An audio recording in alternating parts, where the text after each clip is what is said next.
You're watching, yes, the Yankees Entertainment and Sports Network.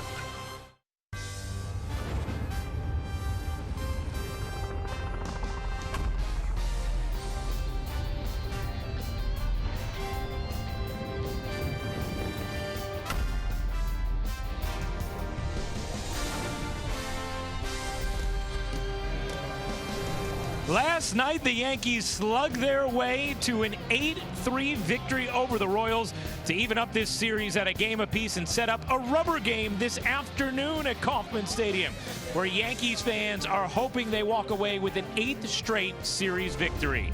Hyundai presents the Sunday game of the week.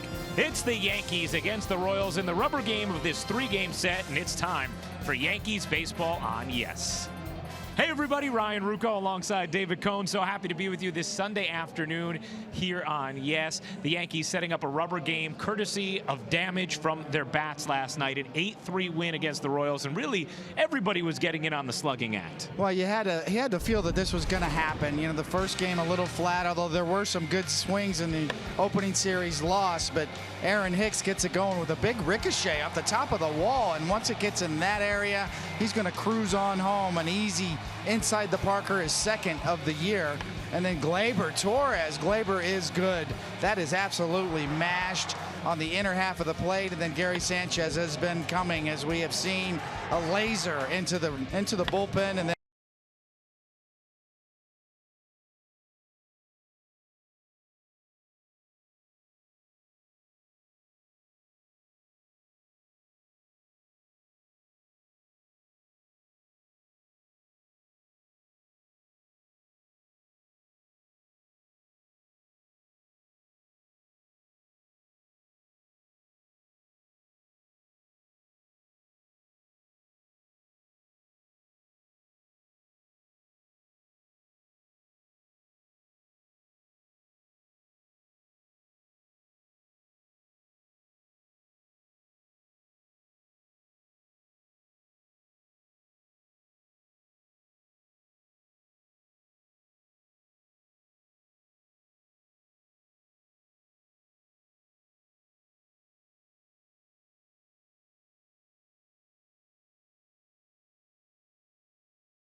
Welcome back to Yankees Baseball on Yes. I'm Meredith Morakovitz. Aaron Hicks has been dialed in at the plate as of late. Over the last 5 games, he's hitting to a .350 average to go along with 2 home runs and 4 RBIs. Not to mention, last night he hit his second inside the park home run of the season. He is the first Yankee to have multiple inside the park home runs since Mickey Mantle did it 3 times in 1958.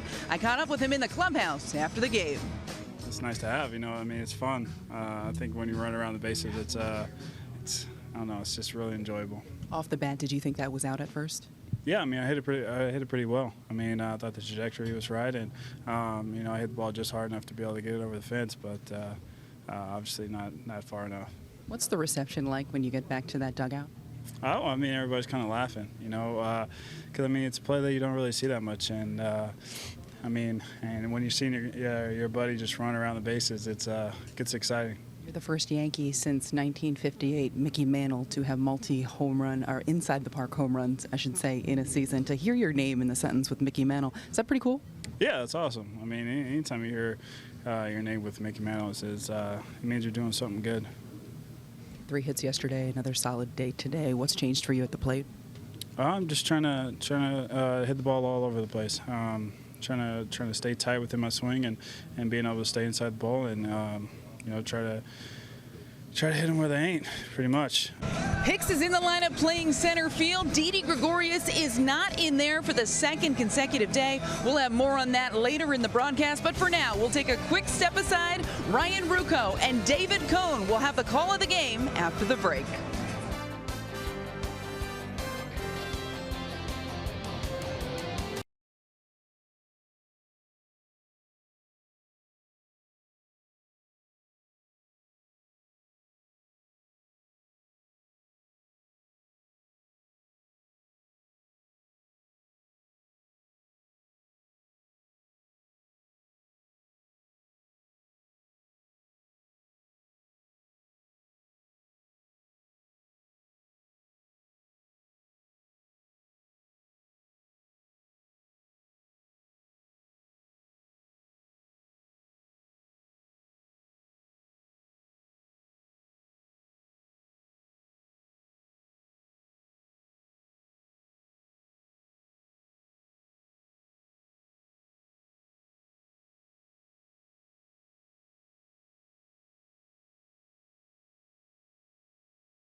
Get a great deal.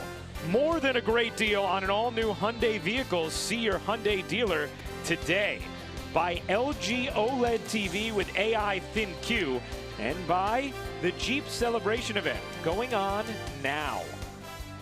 An overcast day in Kansas City, but the rain holding off. And the Yankees and Royals getting ready to play the rubber game of this 3-game set. We'll take a look at the Yankees starting lineup. It is brought to you by Lexus. Brett Gardner back in there after a day off with Aaron Judge behind him. Giancarlo Stanton. Aaron Hicks bats cleanup, first time in his life that he has in the major leagues. Tyler Austin in the 5 spot. Miguel Andujar, Austin Romine, Ronald Torreyes getting his 2nd straight start at short, and Gleyber Torres rounds out the Yankees starting lineup. And indeed, the Yankees will be facing this guy. Tall lefty Eric Skoglund. He was a 3rd-round pick for the Royals back in 2014 draft, and on the season you see the numbers. been better as of late, as my partner Ryan mentioned. And let's go ahead and give you the pitcher scouting report brought to you by your Tri-Honda dealers. And the lengthy lefty, I mean, the last time a left-hander this tall or taller won a major league game, you have to go back to 2009 and Randy Johnson. So that gives you the kind of MO on him. It's hard to pick up. He's got a really good curveball, gets good leverage on his pitches. And, you know, when you say average velocity, the average major league fastball, especially in the starting rotation, is about 92 miles an hour, give or take, and that's about what he throws. So average velocity, good curveball, tough to pick up because of his length. 6'7", lefty on the mound. Let's take a look at the defense behind him, presented by Geico. Across the outfield, the Gold Glover Alex Gordon, John Jay, and Jorge Soler. Moustakas back at third after a DH day. Escobar, Merrifield, and the young Dozier at first, with Drew Butera getting the start behind the plate, and Salvador Perez DHing instead. Aaron Boone's team seeking its 8th straight series win. It would be the first time the Yankees have won 8 straight series since 1998. During a run in which your Yankees won 9 straight series, David. Starting to get those comparisons constantly, aren't we? We're going to hear about it. Their record on this date versus 98. The Yankees certainly hope those comparisons keep up as Gardner shows bunt, takes strike 1 from Skoglund. Thought it was interesting, Ryan, and Rocky covered it well before the game about the decision-making process for Aaron Boone in the lineup. And Gardy back in here today against the lefty. Yeah, Aaron Boone said last night was the hardest deliberation he's had to go through in choosing his lineup so far this season. So tough decisions and showing good deference to Brett Gardner. You know that Gardner's very much a leader on this team. Gardner taps that in front of the plate. That is a fair ball, and Gardner is thrown out by Butera. 1 down. Now you see Butera rocking the pink hair. The reason he made a bet with a young kid who was going through chemo a couple of years ago and said, when you beat cancer, I'm going to let you dye my hair whatever color you want. And about a year ago, child was proclaimed cancer-free, and they got around to dyeing the hair just the other day, and that young kid chose pink for Butera, so that's why you see the pink top on Drew Butera behind the plate. Very nice story.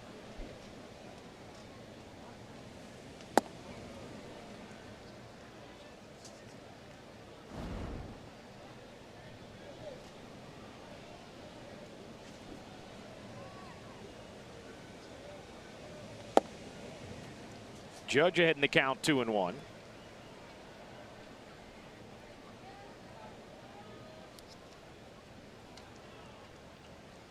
Judge 0 for 5 last night. Nice looking swing there, fouls it straight back. 0 for 9 thus far in this series. By the way, the young kid is Drew Lingenfelter, 7-year-old second grader from Kansas City that Drew Butera had that deal with. Swing and a miss. Judge down on strikes. Taking a look at the game time weather presented by Bigelow Tea. And it is 70 degrees, humid. Showers on and off all afternoon. But I'm feeling like they'll just be off, at least between, say, 1 and 5, David. Feeling good after last night's game when we were certain. I actually called with certainty that it would rain last night, and I was, well, of course, wrong. But you're not a meteorologist, so you're forgiven. Thought for sure we were going to have delays last night and got through with a clean game. Giancarlo Stanton brought some rain with a monster home run to left, 430 feet into the fountains. The 1-1, fouled straight back.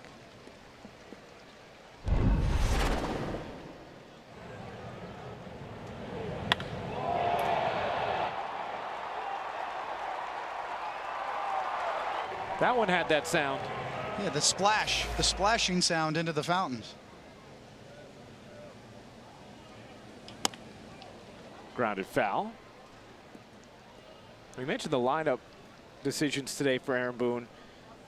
Clint Frazier obviously would have been a serious candidate. Also, Gary Sanchez not in there after his red-hot game last night, which Aaron Boone said, yeah, it was tough, but he was going to have an off day at some point during these 6 days. So decided day after night as Stanton lines that into center field, a base hit.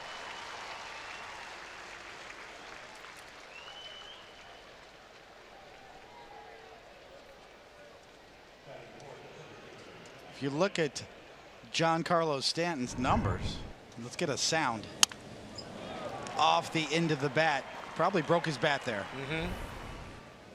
Great audio. If you look at Stanton's numbers compared to last year and this year and where he is now, hey, hello, he's right where he's supposed to be, out of nowhere. Almost identical to where he was at this point last year. Aaron Hicks takes a strike.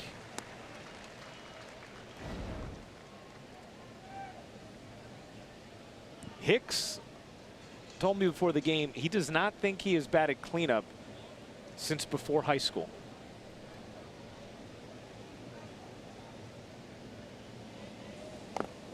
Said in high school he batted leadoff. In the minors he went right to the 2-hole. He hasn't batted cleanup in the majors. So he was joking, at cleanup spot, those homers have to go over the wall, can't be inside the Parkers. Well, it is interesting, and you mentioned the choices that Aaron Boone has, and it's no small thing because when you consider all the left-handed starters that the Yankees will face, especially against Boston, it's kind of important.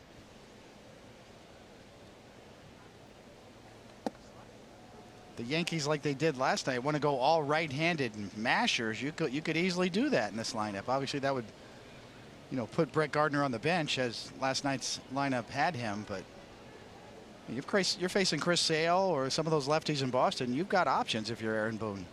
It's not a bad idea to experiment a little bit. The 1-2. Hicks stays alive.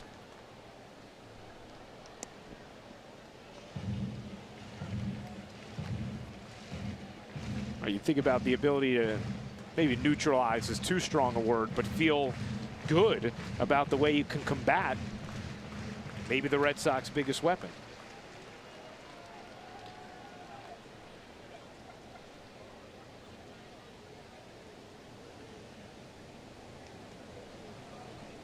The 1-2.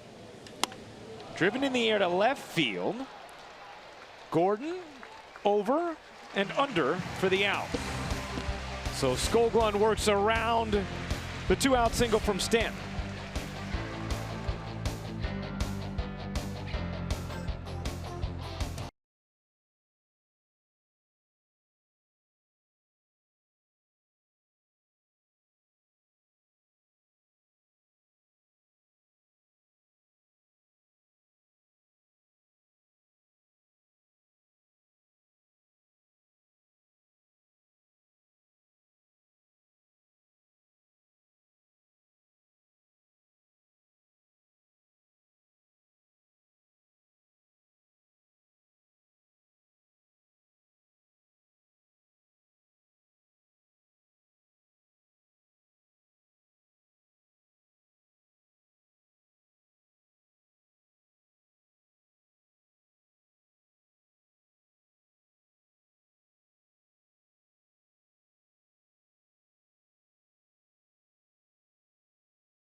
John Jay leading off once again with Jorge Soler in the 2 spot. Mike Moustakas, who's hit much better at home this year, batting 3rd. Salvador Perez, DHs today, still batting cleanup.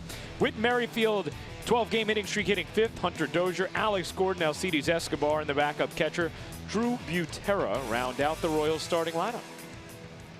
Sonny Gray and the Road Grays.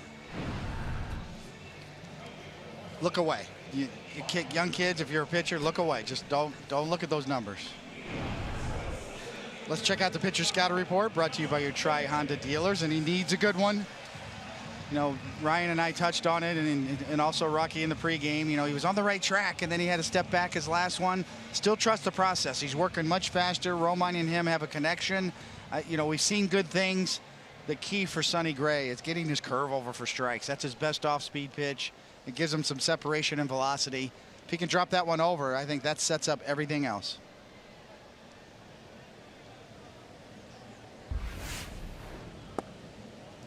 Ball one to John Jay. Yeah, the numbers for Gray after 0-1 and after 1-0 are just drastically different. Now, normally, if you look at the Major League average, there's usually a 45% jump based on that first pitch. But for Gray, hitters go from 213 to 348 based on 0-1 or 1-0. That's a huge difference. So important for him to get those first ones over. Up the middle to Reyes. Had him played perfectly. 1 out.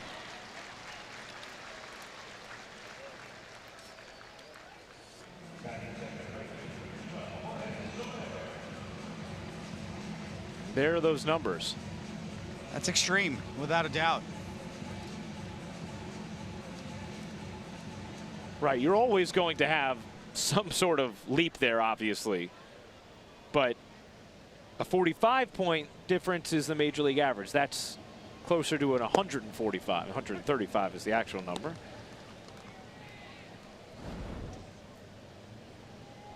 I was talking to Larry Rothschild earlier today. He said, strike one, that is the key for Sonny Gray. He gets it here and now is ahead 0-2.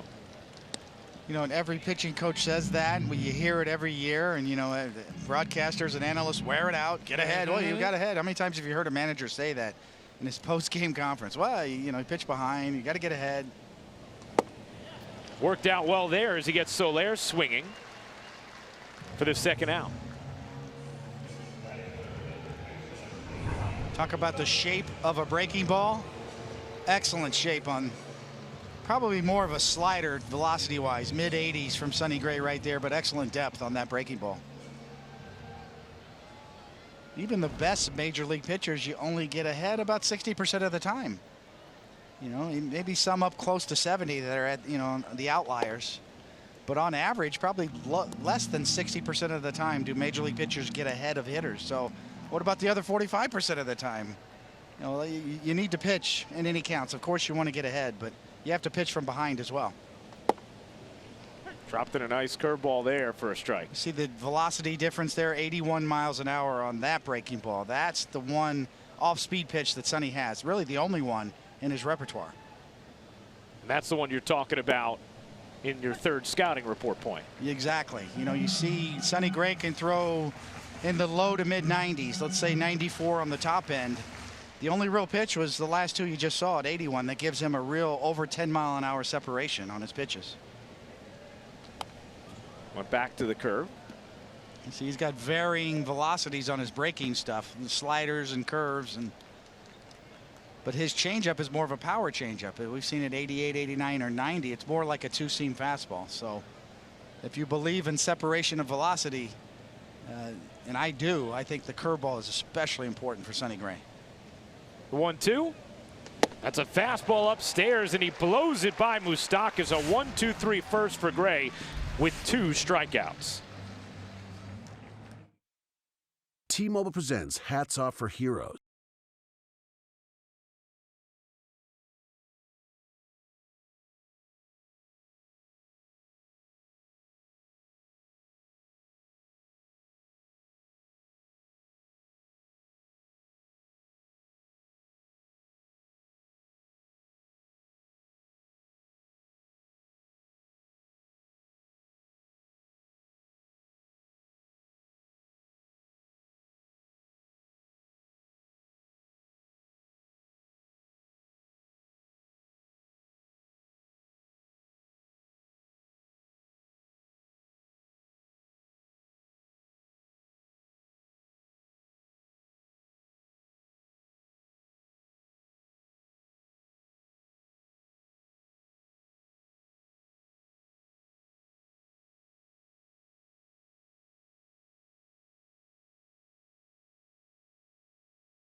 Taking a look at the Yankees season with their American League rankings. First in runs per game. They are third in home runs, first in on-base percentage, second in slugging. Only the Red Sox have slugged at a higher clip.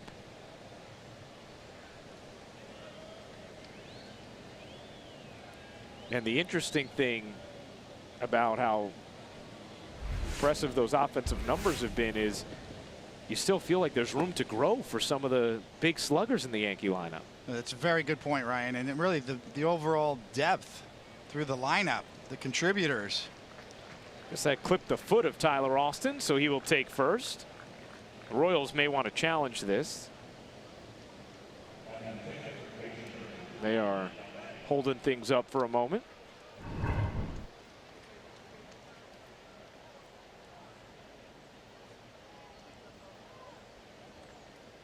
Didn't even move. Probably got the back foot. There was a change of direction there. Tyler Austin, if you're going to get hit by a pitch, boy, that's the way to get it done. No question. And so he's on to lead off the second as Andujar fouls it back.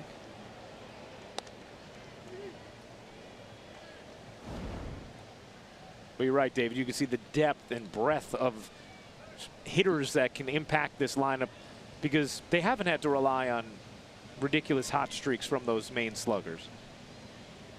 Think about a potential Rookie of the Year candidate batting ninth in this Yankee order in Claybor.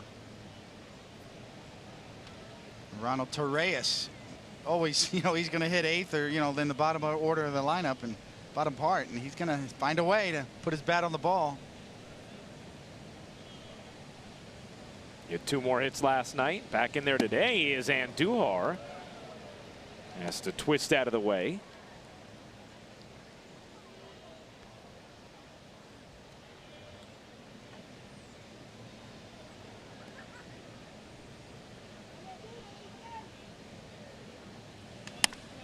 That finds a hole against the shift into center field. A base hit for Miguel Andujar, and the Yankees have their first 2 runners on here in the second. The sounds of baseball, love them. Crack of the bat tells you so much. Let's listen. Oh, it sounded a little like there was a little vibration there, maybe. Good swing, though. Went out and covered it and drove it the other way. And so now Romine is hitting a very respectable 289 so far this season. Bats with first and second, nobody out. And Romine chops it right to third, stepping on the bag and firing to second. It's Moustakas on to first. Nearly a triple play. Romine just able to beat it out as Moustakas and Merrifield came very close to turning the triple play. You know, when you're in the batter's box, you know Romine knows this. You know he's thinking, not me. That's all he's got. And Romine barely beats it. No doubt. That'd be awful hitting into a triple play. I mean, yeah. Oof. Was it last year that Todd Frazier did in his first, right? Yeah, his first game with the Yankees? Welcome to the Yankees. Yeah. Right. And obviously, it happens. But yeah, when you hit it to the third baseman like that, you know what's coming, you know, and you're running out of the box. You can see Romine. Don't let it be me. Don't let it be me. Instead, the Royals do clear the 2 lead runners. And now Torreyes behind 0-2 with Romine on first and 2 out. No small thing. Skoglund looked like they had some action working and then got the ball from off of Romine's bat right at third. Up and into Torreyes. Skoglund's numbers on the season not good, but his last couple starts have been good. 3 runs, 6 1/3 in Baltimore, and 2 runs and 7 2/3 against Tampa.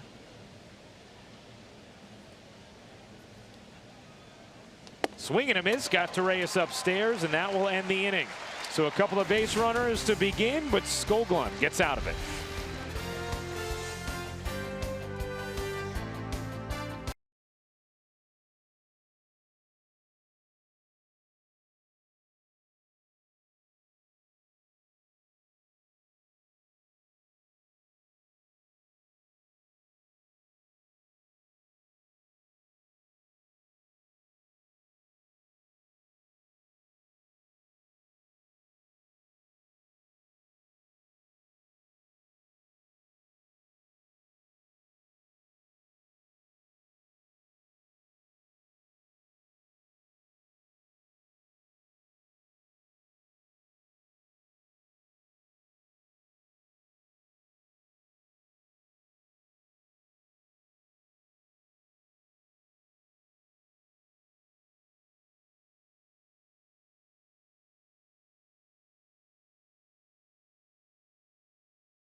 Why are we showing you the 1989 Kansas City Royals? 92-70 record. Brett Saberhagen, the AL Cy Young Award. Bo Jackson, an All-Star. Bob Boone, father of Aaron, won his final Gold Glove Award after playing 131 games behind the plate for that Royals team. And the other day, Aaron was reminiscing about the time he spent in Kansas City while Bob was playing for the Royals, and specifically highlighted how much he loved that 1989 team. He started naming player after player after player on the roster. Said, I'm getting chills thinking about that summer when Aaron was in high school, and told the story of how Tom Flash Gordon was 21 years old at the time on that team. So he and Aaron kind of bonded, and Flash Gordon would bring him in the back into the dining room as that's punched down the right field line, foul. And he would make him sandwiches, and they'd eat sandwiches together in that back room because Gordon felt like, you know, he was kind of his guy, around the same age, he could take care of him.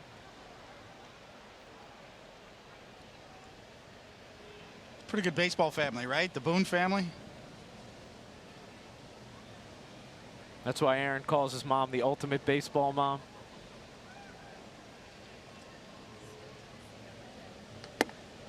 It's one thing to see, to say, hey, my father played in the big leagues. My grandfather too, and generation after generation.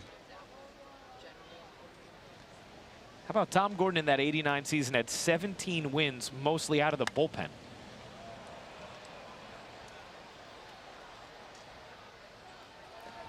Let's welcome in Meredith Marakovitz. And you said she is the ultimate baseball mom. Well, you can't turn that type of thing off. It still continues to this day now that Aaron is a manager. He said earlier in the season he still texts her and she still texts him just about every day. Now often in the form of emojis wishing him luck, and then depending on whether it's a win or a loss. Thankfully for her, it's a lot of wins lately, so a lot of positive emojis after the game, but still a lot of correspondence there between mother and son. That's always a key moment when the parents start to use emojis. You know, I remember the first time my dad sent me an emoji. I was like, whoa, hey, look at this guy.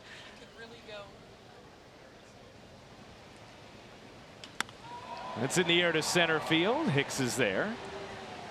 One down. And Ryan, I know you know as well as anyone, it could really go either way. And then when they start getting into Bitmojis, whole new level. That's right. Whole new level. We'll have to ask Aaron if his mom has gone there yet. Meredith's saying she thinks that she has. Mom's got some emoji game. That's it. Are you an emoji user, David? Occasionally. Yeah. Oh, you sent me one the other day. I got a cone head one that I wear out. As one does.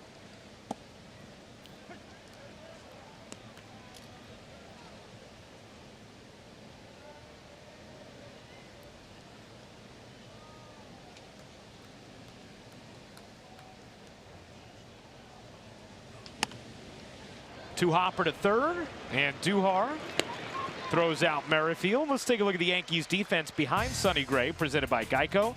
Gardner, Hicks, and Judge in the outfield, and Duhar to Reyes at short.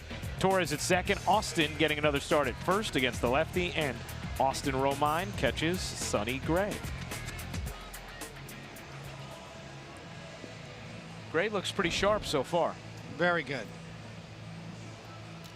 The subtle mechanical changes he made are, it's not a big deal to the naked eye, but it's a big deal to a pitcher. And you hear, and you've mentioned it, Ryan, about trying to be athletic on the mound, more athletic, getting his body in a position to be more athletic. And that's what he's done with his hands. There's a little more separation right about there as they go over the knee. What that does is get his throwing arm up in position to throw the ball quicker, and a front side, the glove hand, in a stronger position. And reaching that throwing position, or the T position as they say, in the middle of the delivery, he's getting there much sooner. Well, he couldn't look any sharper than he just did. 3-pitch strikeout of Dozier. He's retired all 6, 3 of them via K. No score through 2.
The Camry Hybrid is the official hybrid vehicle of the New York Yankees. We've asked on Twitter at Yes Network, what do you think of the Rays starting reliever Sergio Romo on back-to-back days for early game matchup advantages? Wendy G. NYY answered, I guess it's no different than using a reliever for the 9th inning 2 games in a row. They're just using him a little or a lot earlier in the game. Follow Yes Network and tweet us your responses using the hashtag Yankees Camry Hybrid to keep the conversation going. Which is what we'll do right now, David. What do you think about that decision from the Rays? I kind of like it. You know, the Rays are, it's like a laboratory down there. They're incubating new theories, new ideas. Dozier's going to run out of room. I mean, the days of starting pitchers going 9 innings, you know, are very rare, obviously. So pitch counts, third time through the order. There's a lot of analytics that go into it. Old school and new school theories. Are we babying these pitchers? Let them stay in the game. Take them out third time through. You know, the first inning's always the toughest inning for any starting pitcher. And the numbers bear it out.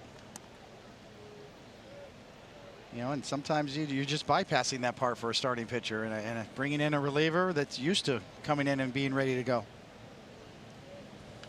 Well, yesterday Romo struck out the side in 1 inning of work en route to a 5-3 Rays win over the Angels. It's kind of a perfect storm, too, because the top of the Angels lineup was predominantly right-handed, and it matched up well for a slider-throwing right-handed reliever.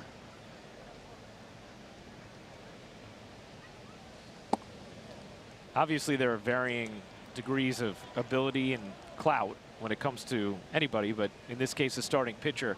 Would it bother you, David, if your manager said, hey, you're going to come in the 2nd or 3rd inning today instead of the 1st? As a veteran, you know, I can't, you know, now that I'm removed from the game, it's easier for me to say no. But yeah, if I'm CC Sabathia down there in the dugout, it probably would bother me. Yeah, if I was still active. But you can't fault front offices for trying to adapt to the times. And when you're developing young pitching in the minor leagues, you don't let them go more than 5 innings. You're worried about injuries. You're trying to protect pitching nowadays in the minor leagues. Luis Severino only went 5 and fly in his whole minor league career. So that's how you're getting them in the big leagues. So you need to fill in the blanks. It means more relievers, less innings from starters.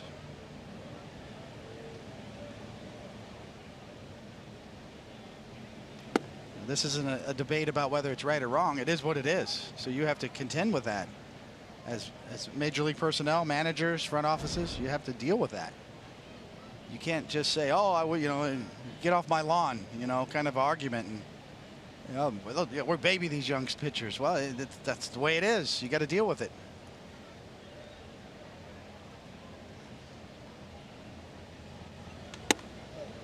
Two 2-0 on Gardner after the walk to Torres. So to be creative, in other words, to put a bow on this whole debate, is nothing wrong with trying new things and trying to figure out a new way to use this personnel, all these kids that are getting to the big leagues, a lot of them a lot younger, and what to do with them. Because it's not Jack Morris time to throw them out there and let them go 9. You know, they're going to throw 5. Gardner rolls that towards second. Will it be 2? No, Gardner beats the throw. And so he trades places with Torres, 1 down. Well, and instead of coming in the 6th against who knows where in the lineup, you're choosing exactly what hitters that reliever gets to face to begin the game and giving your starter maybe a little bit more of an easy opening to their outing. Look, you've got, generally speaking, you've got 8 guys in the bullpen. You got to figure out a way to use them. Yeah. There's no extra guys on the bench anymore. They're all out there in the bully. So you know how you allocate those resources is really important nowadays. And probably the most important job for a manager, without a doubt. Any major league manager, you go up and down, and it's bullpen management.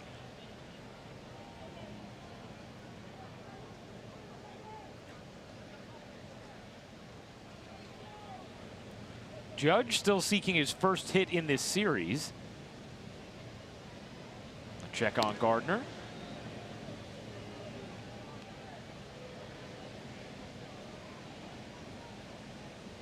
See Jim Cott, Kitty Cott, his suggestion was to shorten the games to 7 innings.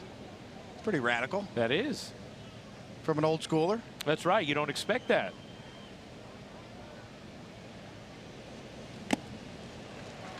Oh, 0-1.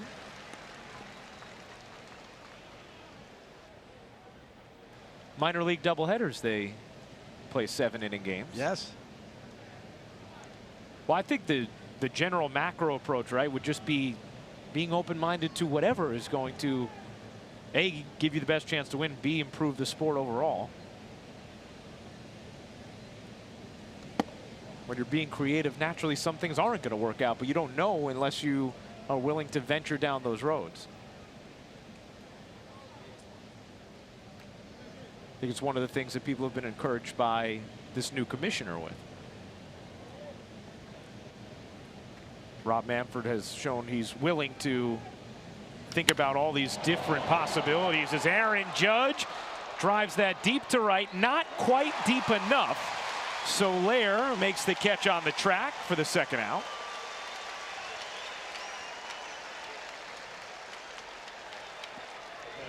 Well, Ryan, this is what separates baseball from other sports, right? The dimensions of the ballpark are different everywhere you go. No two are the same. And at Yankee Stadium, you would have had a heck of a home run call there. Here at the K, can of corn in front of that 387 sign. That's soaring over the auxiliary scoreboard at Yankee Stadium.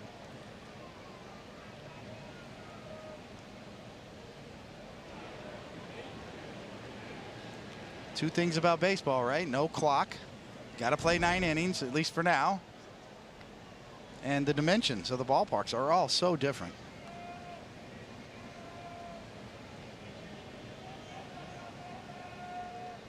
Ten of Aaron Judge's 11 home runs this year are at home. That was 377 feet on that fly out to Soler.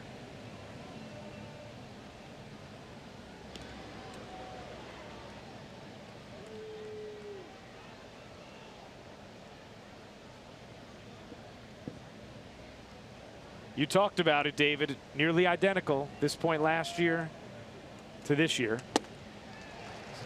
As he waves and misses.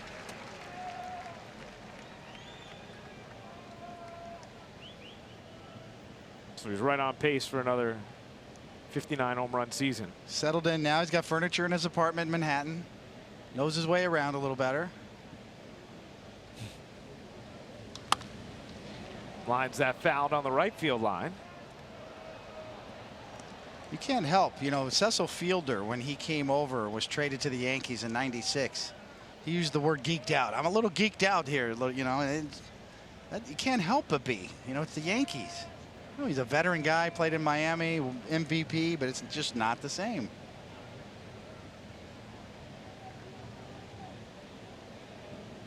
Right, there is. Just getting to the ballpark. Right. Apartment, and living. Craziness of Manhattan, learning how to deal with all the stimulation, all the people, settling in, getting booed, dealing with the media,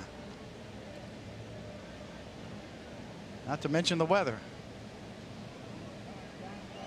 The 0-2 is high.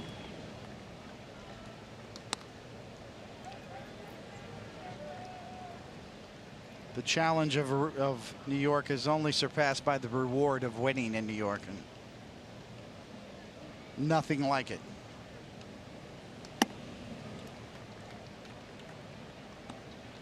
CC Sabathia talks about that a lot, how he's chasing that parade. Nothing like that ticker tape parade. Canyon of Heroes is the goal. The 2-2. Driven in the air to center.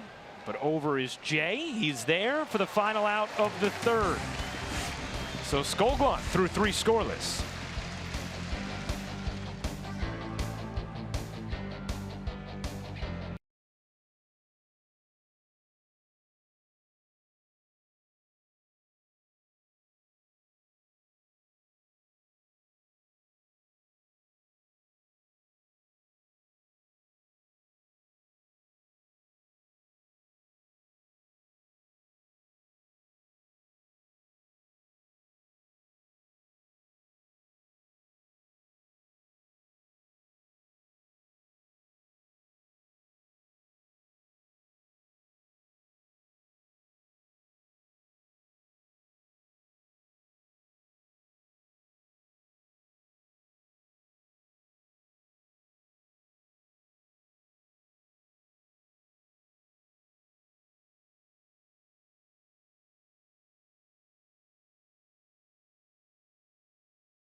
today by the New York Lottery. Get out there and play, and buy your local tri-state Volkswagen dealers. Oh, they are working hard at Arthur Bryant's. That's your spot, David. That's the spot. Legendary barbecue place here in Kansas City. It's been there for forever. Jimmy Carter, President Carter visited there. Several heads of state and presidents have visited that barbecue spot right there. What I love, too, is it feels like anybody you talk to in Kansas City has a different favorite spot. As Gordon rolls it to Austin, a bobble, a flip, and out. One down on one pitch. Some people love the new spot Q39. There's Arthur Bryant's, Gates. There's a lot variations in, in the style of sauce. It's a big deal. Mm-hmm. At Arthur Bryant's, they have an oven that is hot 24/7. It never goes cold. I mean, that's one of the keys, is the temperature in the oven, and they just keep it, the wood burning oven. They keep it going 24/7. It always stays hot. Wow. Do they stay open late? Yeah, they stay open late, but they just always keep that oven, kind of going. They never let it cool down.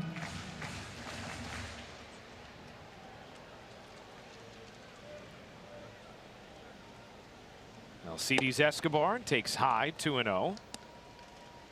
Gray has retired all 7 hitters that he has faced thus far.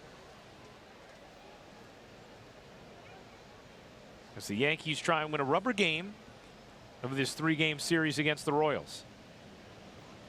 Strike one.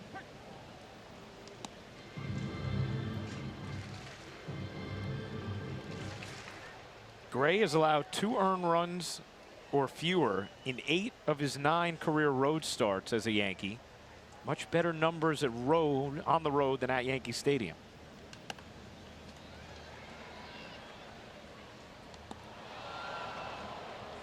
A 6.04 ERA in the Bronx with the Yankees compared to a 3.26 on the road.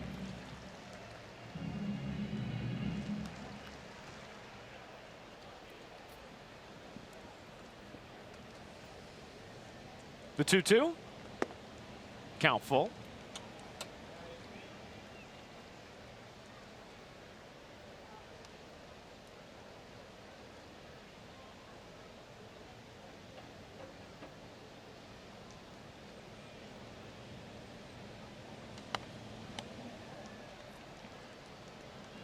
Escobar stays alive.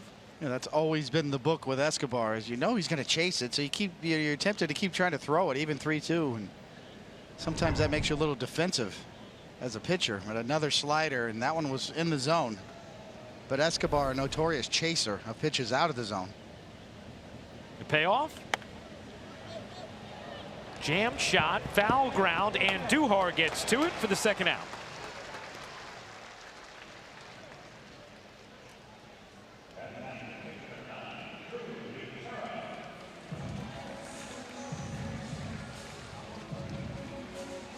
Really interesting profile in The Athletic on Sonny Gray this week.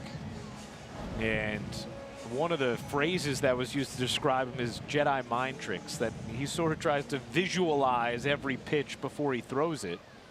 A lot of his former teammates, Sean Doolittle, prominently quoted in it.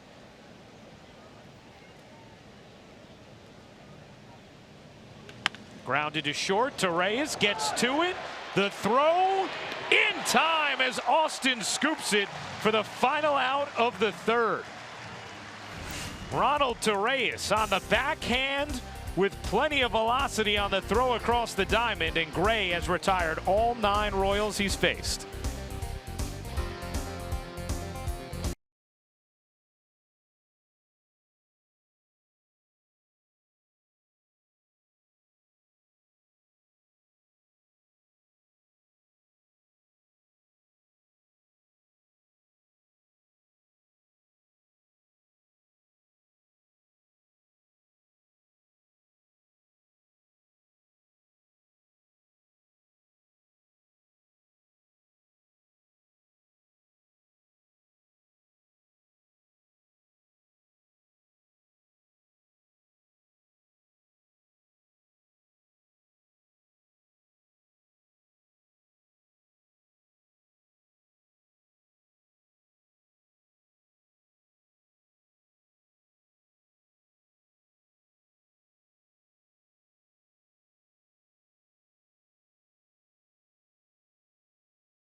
You know what that music means. It is trivia time.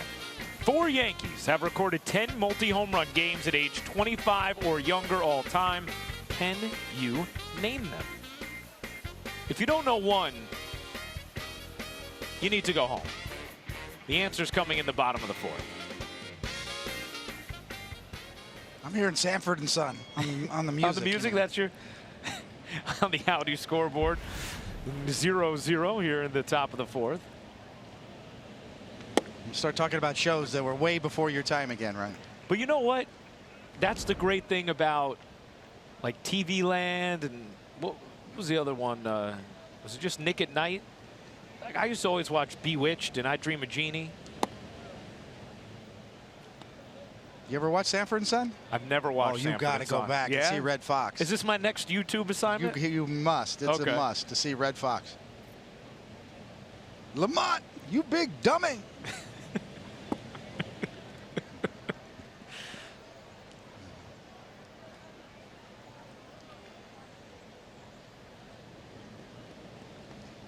He's always faking his heart attack. You know. Yeah. You got to see it. Red Fox all-timer. Well, no, now I will. I mean, I was very happy with the homework that you indirectly assigned me on Taxi because it gave me 40 wonderful minutes on YouTube. So in this case, I feel like I'm going to have a similar experience with Sanford and Son. Happy to help.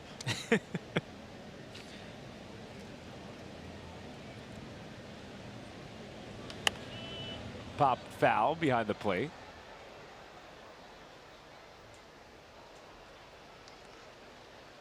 I was talking with Aaron Hicks before the game about his inside the Parkers, and he said, yeah, I need one more, though, to tie Mantle, right? Mickey Mantle had the 3 in 1958. He said, man, I went 27 years without one. I know it's only May, but weird stuff has to happen to get that 3rd one. Well, this is the right ballpark.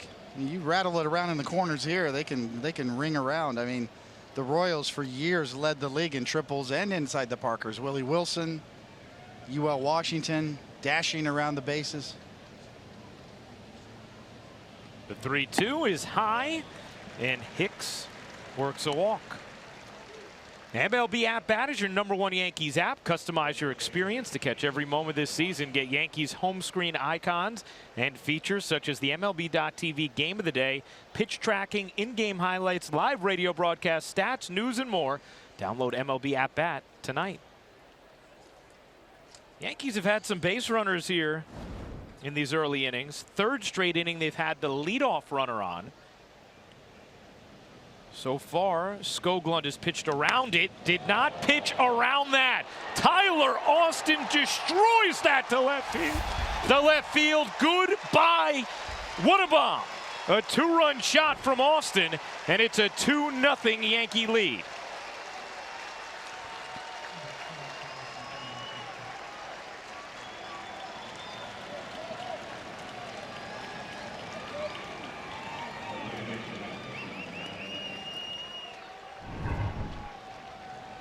Pitch destroyed. And you are right, Ryan. I mean, when you hit it like that, you can break it down. Watch Austin. Oh, yeah, I got this. Let me watch it just a minute.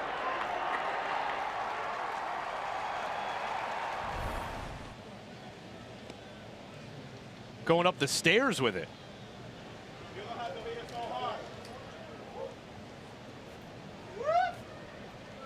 Strong young man. 440 feet. And Duar laces that into the left center field gap. And now we'll go to the wall 1 hop. And Duar racing into 2nd will take a big turn and head for 3rd. The throw not handled, and Duar slides in safely with a triple.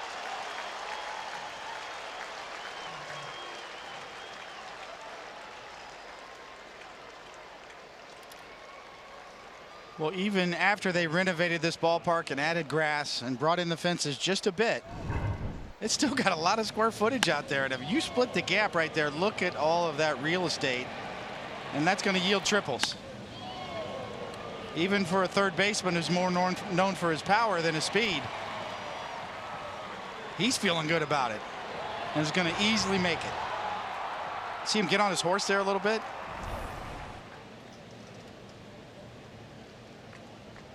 Well, you're just talking about this ballpark yielding those kind of trips around the bases. And back-to-back rockets off of Skoglund.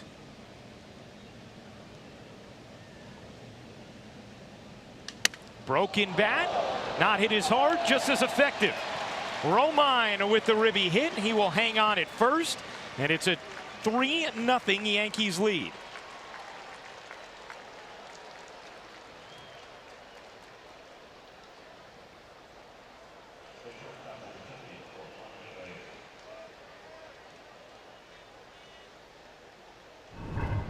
Trade a bat for a hit every day of the week and twice on Sunday, and throw in an RBI.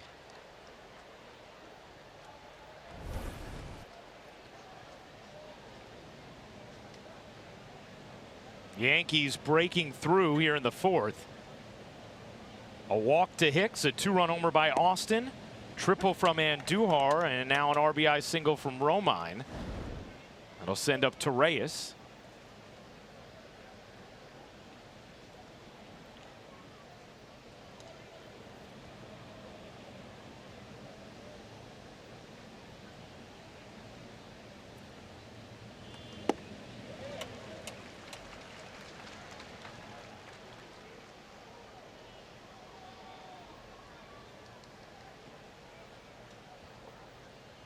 You know, Torreyes made that play defensively last inning look easy, right? He dives, good throw, one hopper. Runner goes to Reyes, flips it to right. So Lair there for the first out. Take a look at the league leaders, brought to you by your local tri-state Volkswagen dealers. You see the rookie ranks since Gleyber Torres' debut. First in batting average, second in home runs, first in ribbies, and first in slugging.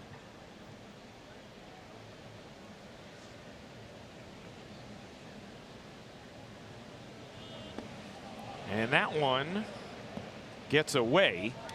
Going to second is Romine. Butera didn't chase after it. I wonder if he thought it hit Gleyber on the foot. It looked like it. I mean, it came close, and Butera kind of, maybe he thought it caught a piece of Gleyber. They're talking about it a bit. Check out Butera's reaction. That's the reaction of a catcher who thinks that's a hit batter. Oh, by the way, go get the ball. Romine's got ideas about going to third. Torres laces that to left field. Gordon makes the diving catch. A little bit of a flop in front and a basket grab for the second out.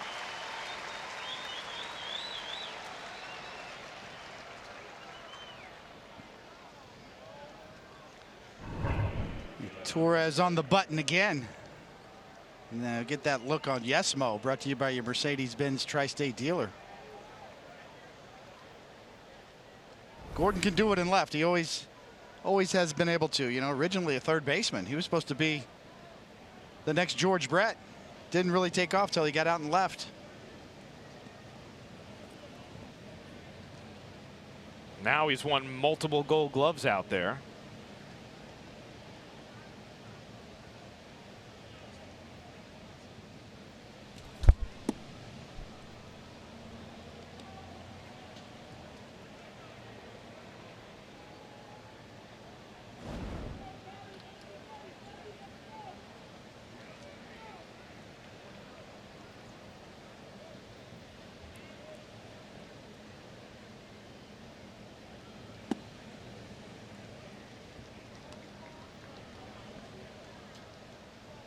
Kind of seeing the Yankees, their approach towards Skoglund is getting a little more aggressive. A lot of first pitch swings now over this time in the order. And Skoglund's throwing strikes. I mean, he's got a chance. Big lefty. Gardner flies it into left. Gordon under it, And that will end the inning, but not before the Yankees score 3, 2 of them coming on this blast from Tyler Austin.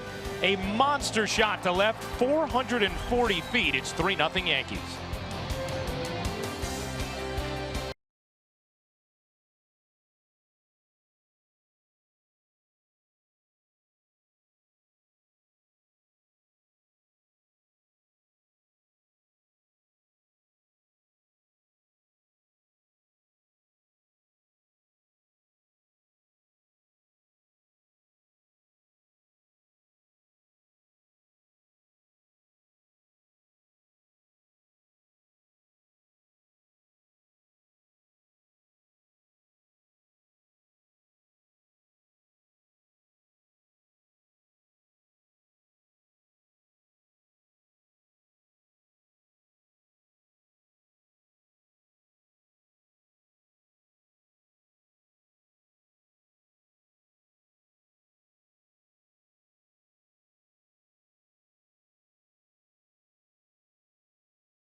Yankees have recorded 10 multi-home run games at age 25 or younger all time.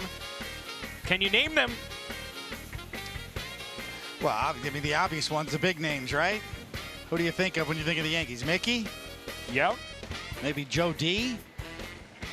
We know Sanchez is one of the answers.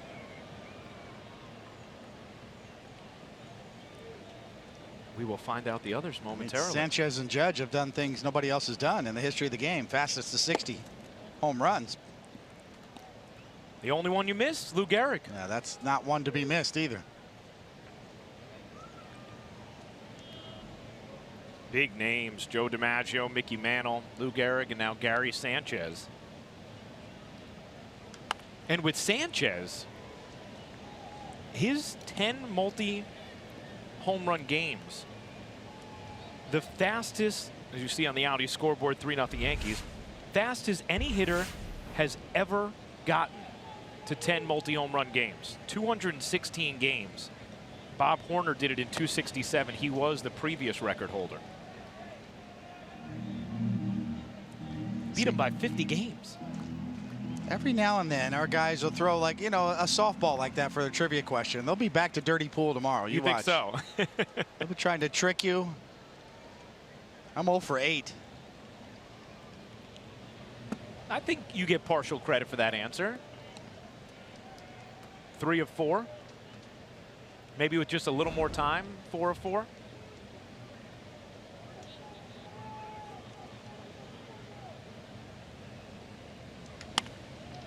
Rolled to second. Torres throws out Jay, and Sonny Gray has retired all 10 Royals he has faced. As we take a look at the Jeep Hitters Scouting Report.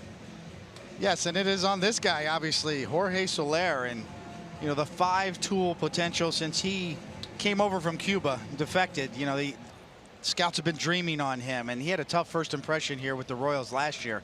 A string of injuries, poor performance, got sent down to the minors. Popped up in the infield. Torres retires Soler. He doesn't mess around either. No. First pitch hacking. But this year he's kind of finally living up to the hype a bit. Big trade by the Royals. They traded their big gun, Wade Davis, straight up to get this kid. And all of a sudden this year he's showing up, and Royals fans are going, oh, okay, let's give him a chance. All the talent in the world. Whereas last year, the conversation was, really, that's all you got for Wade Davis?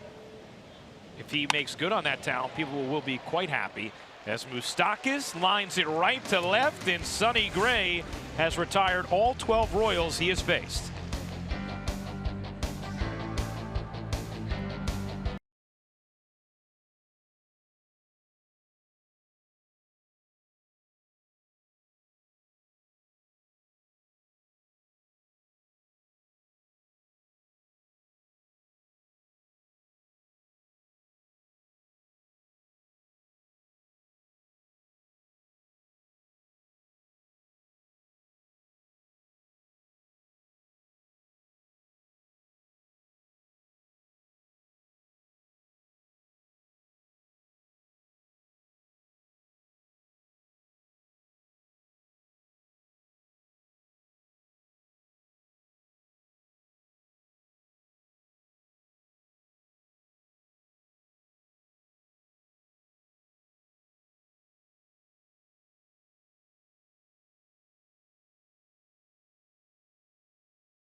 Scoreboard, Yankees 3, Royals nothing. Tyler Austin, a massive 2-run homer last inning, 440 feet.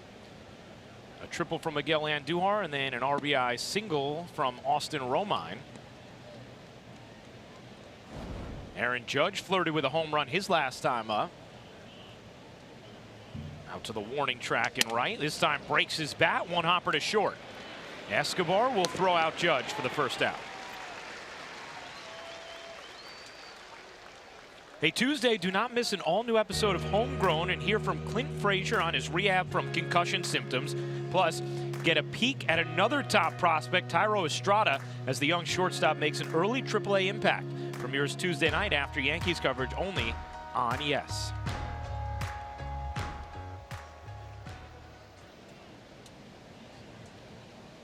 Big swing from Stanton and a strike.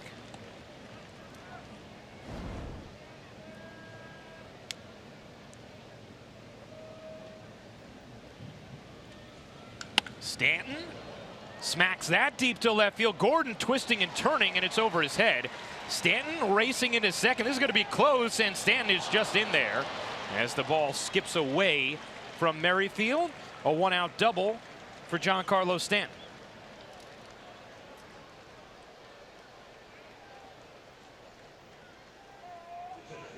Well, when you hit the ball really hard like he does, you can mess up some outfielders. And even a Gold Glover like Alex Gordon could get turned around. He really had no chance. That was just smoked right over his head.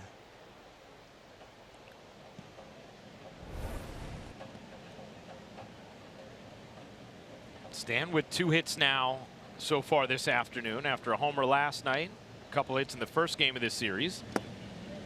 As Hicks takes a little wave and misses. 113.6 miles an hour. That line drive, about 390 feet from Stanton.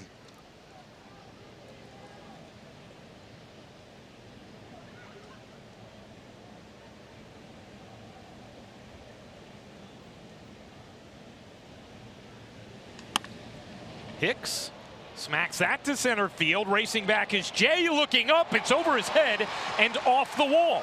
Stanton rounding third. He will score. Hicks going for third, and he is there standing with a triple.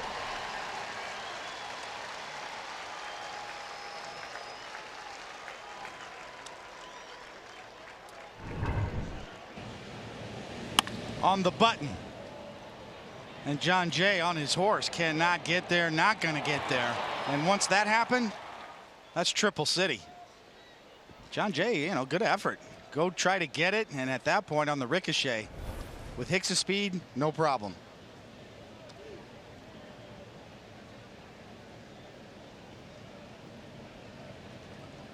A 4-0 Yankees lead, and now Tyler Austin up with Hicks on third and 1 out after Austin just pulverized a 2-run homer to left his last time up, 7th home run of the year. He has really done damage against left-handed pitching in his young career. Entered this game a .329 batting average, an OPS over 1,000 against lefties in the majors.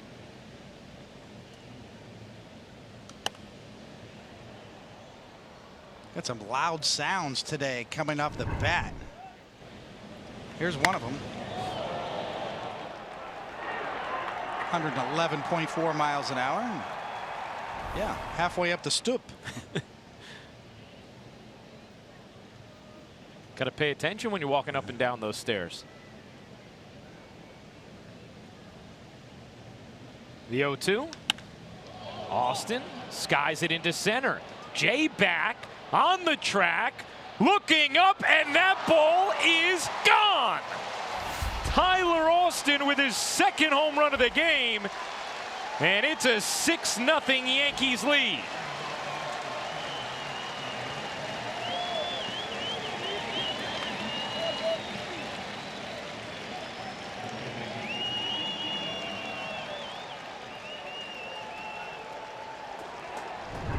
Well, just listen. Yeah, that's got the sound. The question is the carry. Is it too high? It's dead center. Just enough.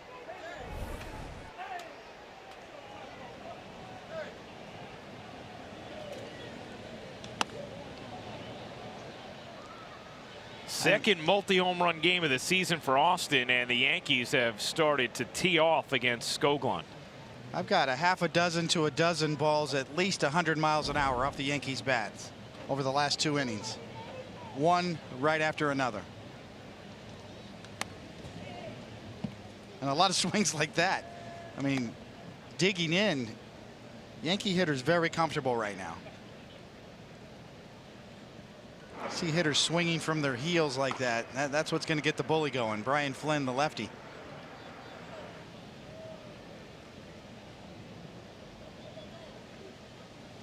Aaron Boone talked about it a little bit before the game, but Greg Bird is getting close, and he said we could see him within a week. He said one of the good problems we've been presented with is we just have a lot of really good options. Obviously, Tyler Austin has acquitted himself very well in the time that he's played first base. He's been a real bright spot for the Yankees in Greg Bird's absence because of that injury. And Tyler Austin has always mashed left-handed pitching.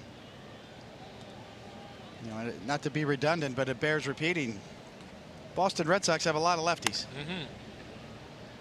And Tyler Austin actually has had early success against Chris Sale, their best lefty. Yankee fans will remember the bomb he hit off of Sale last year at Fenway.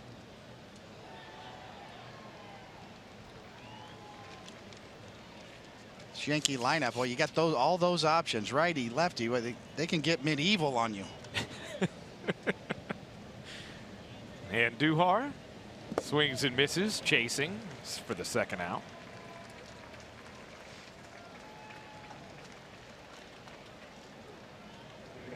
Well, Papa John's gets its money's worth with this lineup. With the Yankees scoring their 6th run, you get 50% off all regular menu price pizzas tomorrow at papajohns.com. Just use the promo code Yankees6 tomorrow at papajohns.com for 50% off all pizzas.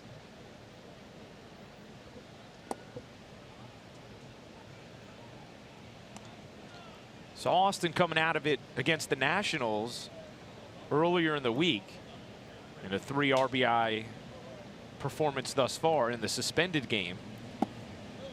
And he has carried it over here to Kansas City. He had a couple of hits last night, and now 2 long 2-run homers today. Shattered bat. That one went in all different directions as Romine grounds out to second to end the inning. But Tyler Austin, after Gary Sanchez had a multi-home run game yesterday, he has one today, testing the limits of center field. It's 6-0 Yankees.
To Yankee Stadium on Friday, May 25th, when the Yankees take on the Angels. It's Yankees freezer glass night. The first 18,000 guests, 21 and older, will receive a Yankees freezer mug courtesy of Budweiser. For tickets, log on to Yankees.com, visit the Yankee Stadium ticket window, Yankees Clubhouse shops, or call Ticketmaster at 877-469-9849. Tyler Austin, a pair of 2-run homers. One 440 feet to left, the other 405 to center. On the GMC scoreboard, it's 6-0 Yankees. Sonny Gray has retired all 12 Royals that he has faced thus far. Jumped ahead here to start out this inning on Sal Perez. 10 for 13 first pitch strikes from Sonny Gray so far.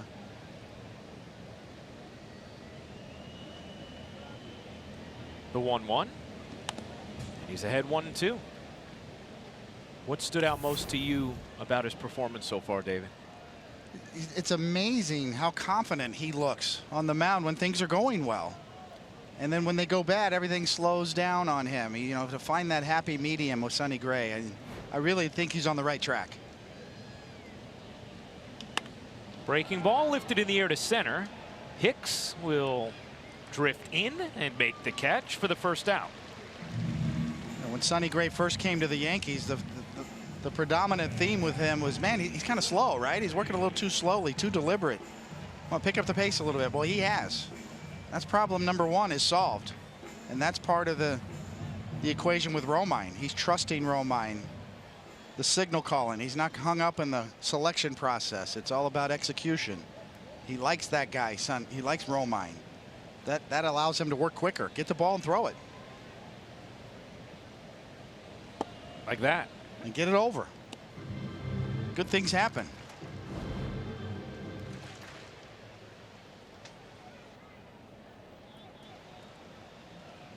The 0-1.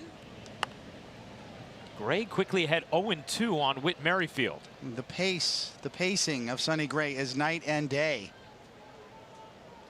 From now to when, even last year when he first came over in the first part of this year. He's ready. He's on the mound. Maybe he's watching Luis Severino. Kind of rubs off when you have pitchers like Sabathia and Severino who work so quickly. Tell me where you want it. Okay, let's go. Goodbye. A weak, meek wave from Merrifield, and he is down on strikes as Gray has retired the first 14 Royals. Okay, you want it there? Okay, I'm going to throw it there. And it works. It's the buy-in part that's hard for a smart guy. Sonny Gray's a smart guy. Vanderbilt kid, likes to, he thinks, likes to tinker. The old school saying from old school pitching coaches was he's a young Tom Edison. He's always trying to invent something, the light bulb. You didn't want to be called that, by old school pitching coaches. Oh, you're a young Tom Edison. Oh, great. But this version of Sonny Gray, this works. He just looks like he's totally relaxed on the mound. He's freed his mind up. He's got a partner in crime in Romine. Takes so much stress off of you, off of your brain. Okay, where do you want it? Let's go. Looped in the air to shallow center. Hicks coming on, will not get there. And that is the first Royals hit and base runner of the game.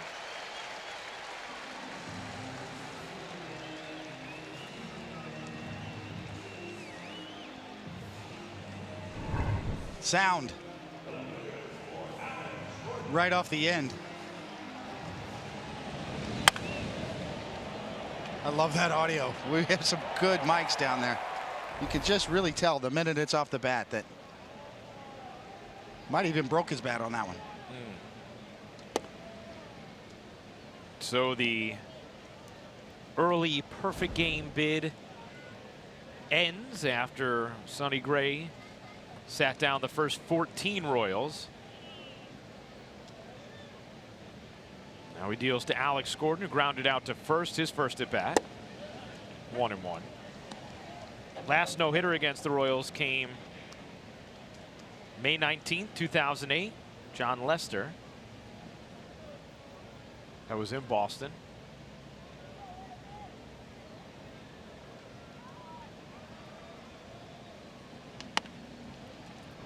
Rolled to short, to Reyes across his body in time to end the inning. So the Royals get their first base runner, but it's 5 scoreless for Gray.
Injury report brought to you by Montefiore Doing More. There are 3 Yankees on the mend right now. Ryan, you mentioned Greg Bird. He, along with Billy McKinney, are scheduled to join the AAA team in Pawtucket tomorrow. Aaron Boone saying a return for Bird could come as early as next week. And Tommy Kahnle scheduled to throw today in Tampa. Guys, it's pretty remarkable if you think about it. This Yankees team has gone on this run. They haven't even been full strength in their bullpen. Kahnle could come back next week, and Adam Warren not too far behind. Yeah, that is great news. And Aaron Boone was talking about just how important those two pieces can be for the Yankees pen. Kind of goes back to the conversation we were having earlier, David, about how you see Brian Flynn, the new pitcher for the Royals. As good as the Yankees have been, it's not like it feels like they're playing over their heads. There are pieces that either internally can still play better or can just get back here. And the trade deadline as well. Right. It's not a finished product yet.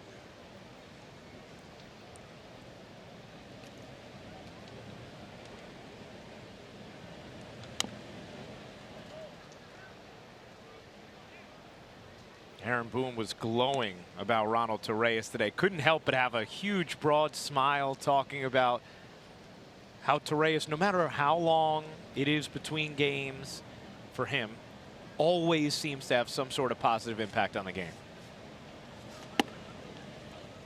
You know, in today's world of analytics, we tend to slice and dice and look at different numbers to evaluate players. How about the intangible box? A great big check mark for Torreyes. Oh, by the way, he's the third catcher, too. Right, right. If something happens.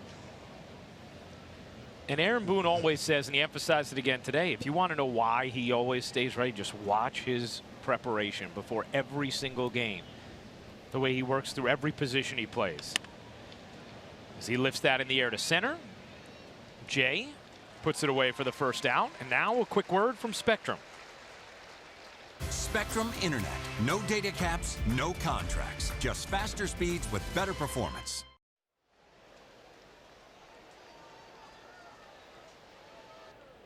Here's Gleyber Torres. Walked in the third, lined out sharply to Alex Gordon in the fourth.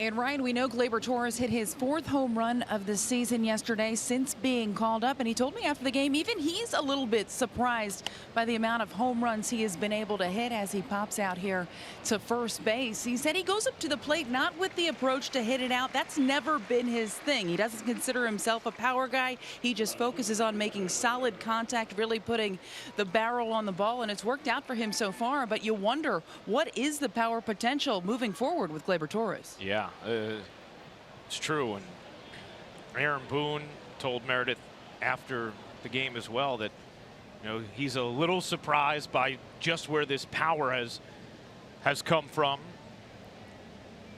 Because at this age, David, I mean, usually that always seems like the thing that's last to come, even with a really good and promising hitter.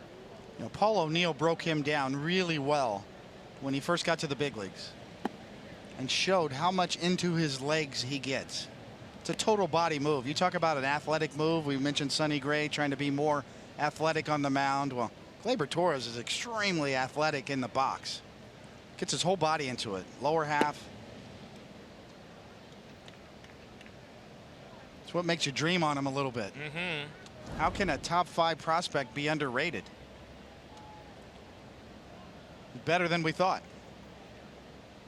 Well, you talked about how it seems like he has different history every game that's comparing to some all-time Yankee legend. 4 games with 3+ RBIs through his first 23 games. The only other Yankee to ever do that, Joe DiMaggio, back in 1936. As Gardner works the 2-out walk. And actually, the 4 games with 3+ ribbies are more than any other player in the majors since his call-up.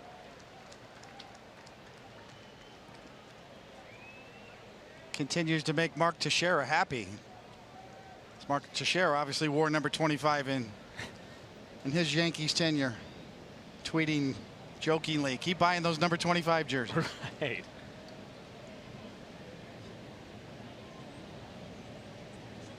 Well, they work when you don't have the name on the back. Beltran had me scared for a couple years. He had 36. That's right. And he's a Hall of Famer, and I said, uh-oh, there it goes. Like, are they in Cone jerseys or are they in Beltran? 36 jerseys? is, you know, that's an obscure number a bit. Some pitchers have it. Robin Roberts.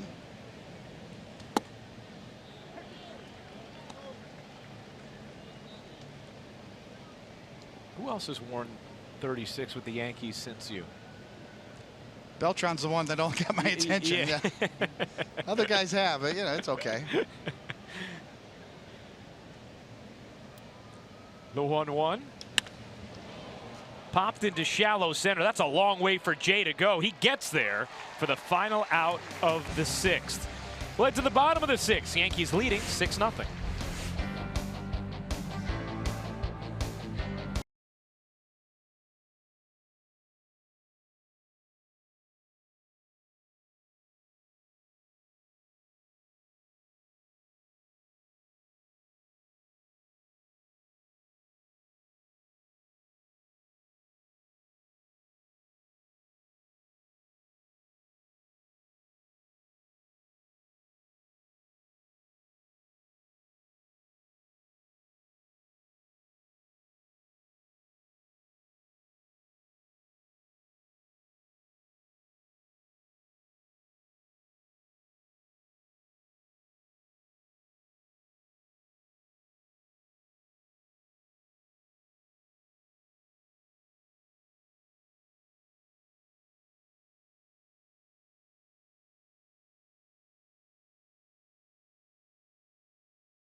The palm of your hand. Stream Yankees baseball on Yes using Fox Sports Go, presented by T-Mobile. Bottom of the 6th inning, the Yankees a 6-0 lead on the Royals. Sonny Gray has allowed just a 1 base runner. A hit with 2 outs in the 5th by Hunter Dozier. Just a little flare into shallow center. Another first pitch curve for a strike. That was one of David's keys in the scouting report, and Gray has done that consistently throughout the afternoon. That one's hit hard up the middle, but Torres on the backhand fires out Escobar for the first out. Let's take a look at Sonny Gray's afternoon thus far. Solid as a rock.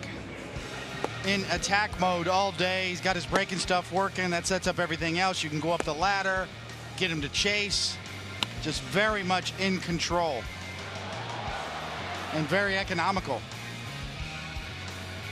And a little help from his friends. Big toe. Saving a no-hitter, a perfect game at that point.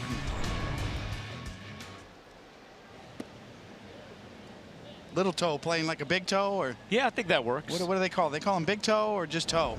It's just toe, right? No, that's a question for Rocky. Rocky's got that one. If there's a little or a big before the toe on Torres. I think it is just toe. However, he has a son, so we'll call him Big Toe, his son Little Toe, and something else to report. The Toe Night Show is supposedly going to start again soon, if you remember that from last year. Oh, really? See, now this would have been the series for it with all the home runs that have taken place over the last 2 games. 5 home runs last night for the Yankees, and 2 so far today, both off the bat of Tyler Austin.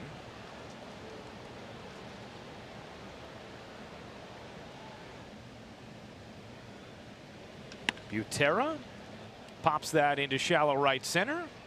Hicks makes the catch. 2 down. I loved watching that Toe Night Show last year after every home run late in the season. You know, I come from an era, Ryan, that was a repressive era. You know, you couldn't show emotions. Don't show up your opponent. You know, and I certainly understand. Respect the game. Absolutely agree. But it's okay to have fun. Show a little emotion. You don't have to repress and hold it in. The big difference between showing up your opponent, rubbing it in your opponent's face, and just genuinely being happy about doing something good on the field. Plus, this is the entertainment business. It's another form of entertainment within the scope of baseball. It's also another example of how much these guys like each other, which you hear constantly from different members of this Yankees team, just how much they love the mix with this group.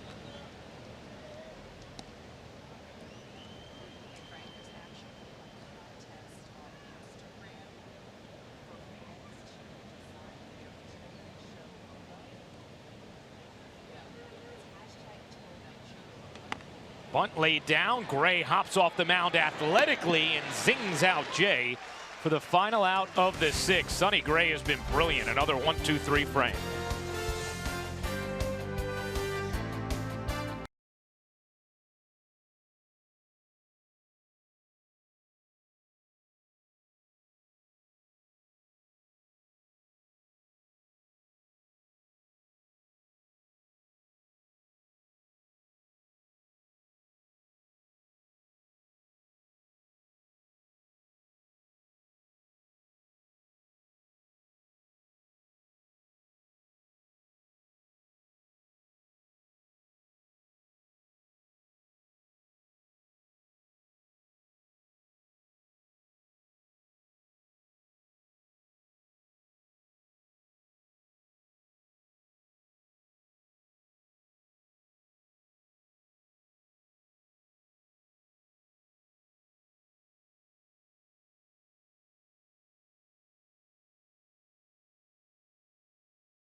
Congratulations to Giancarlo Stanton on being voted the Montefiore Doing More Player of the Week. You see what he's done over his last 4 games.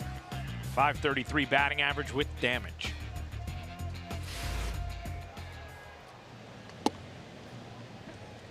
Stanton already with 2 hits today on the Cadillac scoreboard. It is 6-0 Yankees.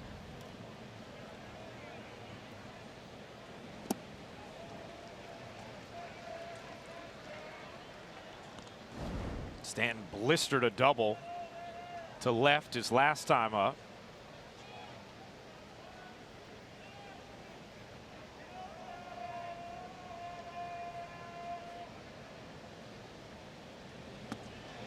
And down on 3 pitches here for the first out of the 7th.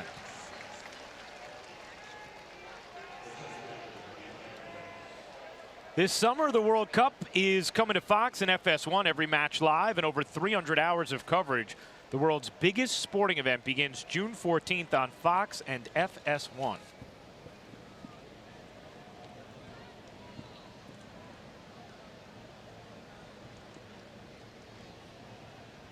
Aaron Hicks, an RBI triple his last time up. After an inside the Parker yesterday. Hicks in the cleanup spot for the first time of his career.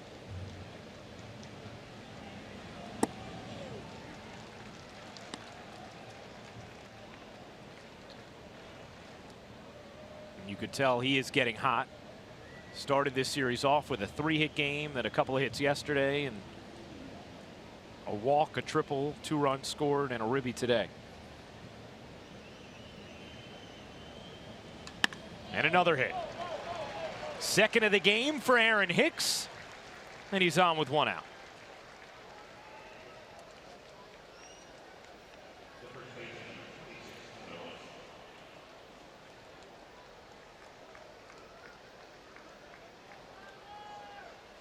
Here is Tyler Austin against another lefty. A 440-foot homer to left. A 405-foot homer to center. 4 ribbies, ties his career high.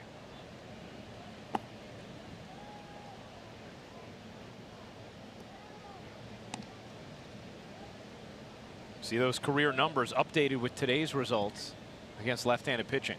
You know, like seemingly overnight, it's gone from who is Tyler Austin to after the Joe Kelly fight to now, oh my gosh, we need Austin in the lineup. Still a rookie, technically. Yeah. You know, obviously, he came up the same day as Aaron Judge did a couple of years ago, and Yankee fans will remember they both went back-to-back home runs in their debuts. Tyler's obviously had his share of injury problems since then. Really a lot of adversity, came through it, and now all of a sudden, hey, wait a minute, don't go to the bathroom. I got to see this at bat. Tyler Austin's up.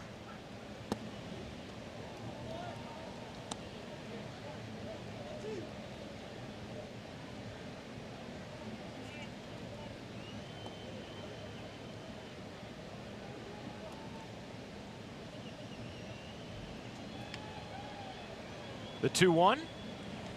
Outside, 3-1.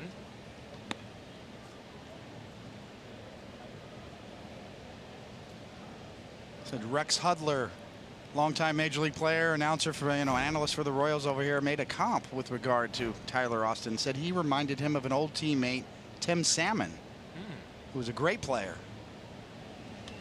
Austin flies that to right. So layer underneath for the second out. What do you think? Do you buy that Tim Salmon? He looks like him in the box. Similar approach. Tim Salmon was a big right-handed hitter, had some pop, played outfield. Yep. Those Angels teams. A couple of scouts have used Josh Willingham, who had some pop, another big right-handed bat. And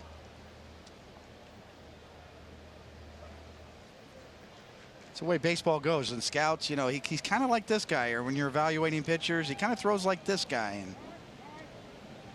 so you're kind of always looking for a comp. I was talking to Dayton Moore, the GM of the Royals, and before the game, and he told me we had scouting meetings. He said, you're still alive here. We've got some kids, he kind of reminds me of David Cohn. He throws that, he's got a slider like, and he breaks out a little Laredo every once in a while. It's nice. Nice to be remembered. It is. Who was the comp that you got coming up? Was there a pitcher who you were? Dennis Leonard. Yeah. I tried to copy him a little bit. Dennis Leonard was a great Royals pitcher. Similar slider. I loved his slider. I tried to emulate him a bit. Dennis Leonard from Island Park, New York. Glove flip. Escobar to Merrifield, and that will end the inning. We head to the bottom of the 7th, 6-0 Yankees.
is just letting it go. And how about the Yankees and their bats today? Listen to the exit velocity. I mean, every one on the button. 102.2 from Aaron Hicks. Common theme here. Loud sounds off the bat. Tyler Austin brought the big bat today.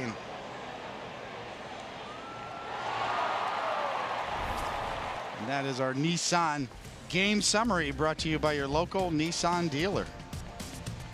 Well, the Yankees with 3 in the 4th, 3 in the 5th.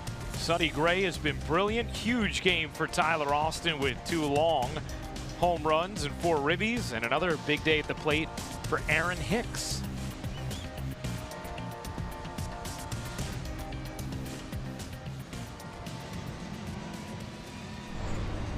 Sonny Gray still out there in the 7th with a very manageable pitch count on the Cadillac scoreboard. 6-9-0 for the Yankees, 0-1-0 for the Royals. Just nothing like the sound of a wood baseball bat when it really makes solid contact. Very unique. Still got it in baseball. Other sports, you know, a tennis racket, no. Golf clubs, no. No more wood. True. Baseball, yeah. Crack.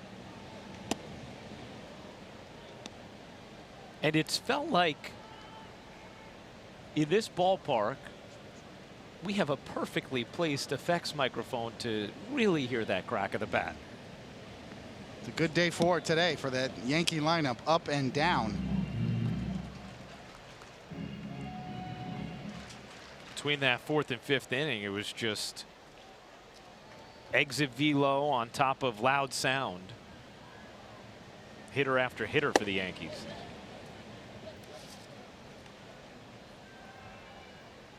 Like every ball was stung harder than the next. Guess I really dated myself with golf and tennis there, right? Yeah, I used to golf with an old Jack Kramer wooden racket. Yeah, I did. Remember the old Jack Kramer wooden tennis rackets? Yeah, that was me. Persimmon wood golf head? Yeah, that was me. Now it's all metal. Yeah, it is. Except in this sport.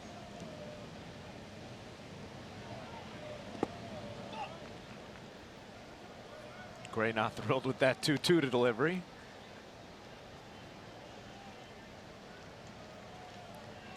They do still say 3 wood, 5 wood in golf, so they're lying. They're lying.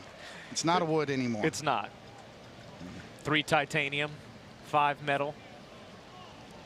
Whoa, look out. That one got Soler on the payoff, so he will take first, and we will check back in the studio with Bob Lawrence.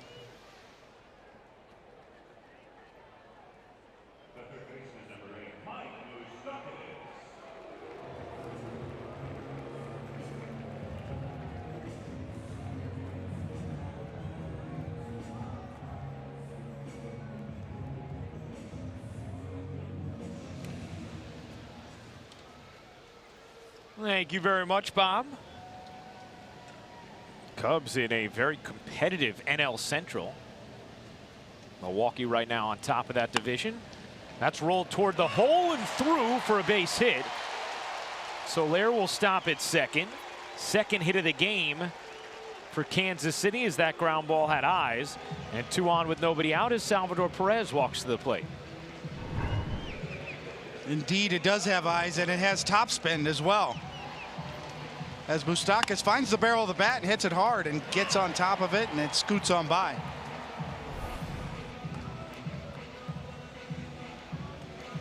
First time that the Royals have had a runner reach second base this afternoon. Sonny Gray has been in total control.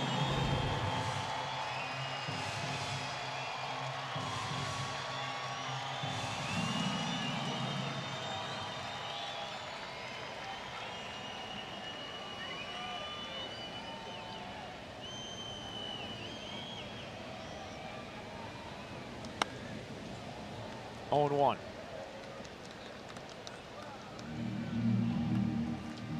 Perez has flown out to center twice. He had a big first game of this series with 3 ribbies, a double and a homer.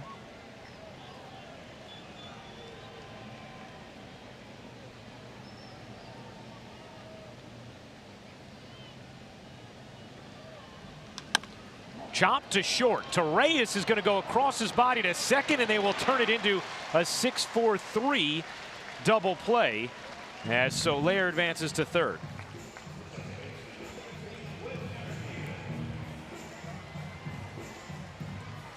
It's a really headsy play. I mean, if you're playing shortstop and you get a ground ball like this and you see the runner at second run right in front of you, you got him right there, right? No. You turn it and get 2 for 1. Torreyes on the money. Right, calculating in that moment, I can either get 1, the lead runner at third, or I can get 2 with a slow running Perez. Exactly. Perez running, was it hit hard enough?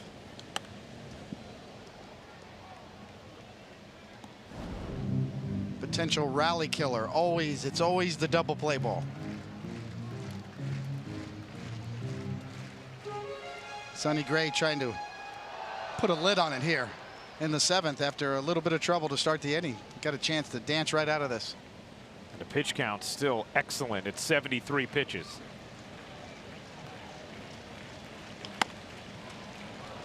Few hopper to short. Torreyes gobbles it up and throws out Merrifield, and Sonny Gray is through 7 shutout innings here in Kansas City.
The Rangers, and yes, as pre and post game coverage surrounding the game on Pix 11. Then on Tuesday we've got full coverage of game 2 starting at 7 o'clock with Audi batting practice today. It's all right here on Yes. On the Hyundai scoreboard, the Yankees a 6-0 lead on the Royals here in the top of the 8th inning. Sonny Gray has been terrific, and the Yankees scored 3 in the 4th, 3 in the 5th to build this lead. Gray has not thrown more than 13 pitches in any inning.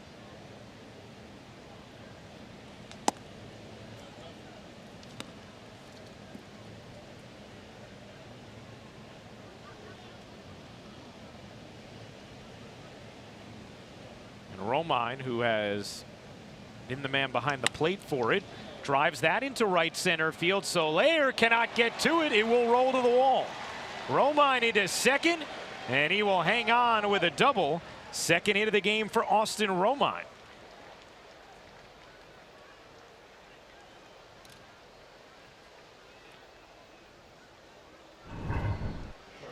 Austin Romine has just had an incredibly solid year so far. We know about Sonny Gray and the matchups. We know about Gary Sanchez and how good he is, but how about the job that Austin Romine has done? And not only defensively, offensively now, hovering around 300 batting average with some big clutch hits. All right, we saw that last year too, the ability to get some big hits. Got an RBI single back in the 4th today. now this double, and couldn't ask for any more out of him behind the plate with the way he's guided Gray so far through 7 innings.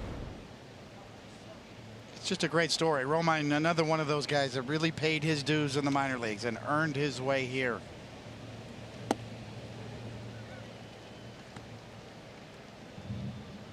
I was talking to him before Gray's last start, and Romine was talking about the idea of being a personal catcher right now or just sticking with Sonny Gray. And he said, look, it's not about, oh, you know, he needs me or somebody needs Gary. It's that right now this is working, and everybody in here wants the same exact thing, which is to win. So if something's working, it's not about, oh, he can't go catch with Gary. You could go on a run with Gary too. But if it just happens to be working right now, that's why you stick with it. He's like, and that's all I want. All I want is to win.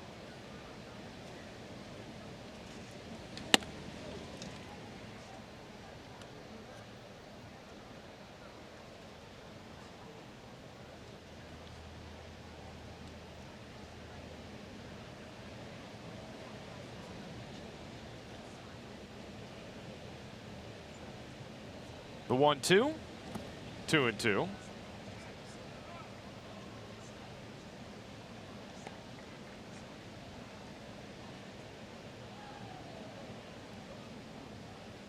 A battery combination of Gray and Romine with its third good-looking start out of the last 4.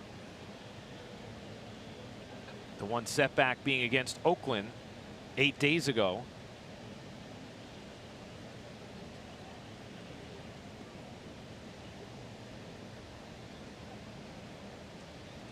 Torreyes finds the hole on the right side. Merrifield trying to stay with it, does, to keep Romine at third.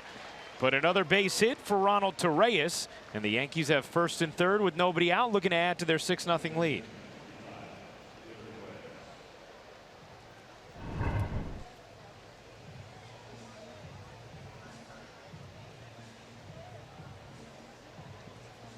It's not always about exit velocity, and here's Romine. You got to get a quick read here, and at that point Merrifield had just kind of dove and knocked it down, but obviously nobody out here. Why take a chance? Especially with Gleyber Torres stepping into the box. The Yankees 7, 8, and 9 hitters have slugged at a .418 mark so far this season. That leads the American League, and it's higher than the overall slugging percentage of 21 other teams. That's serious production from the bottom of the order, and it really started when this guy got called up.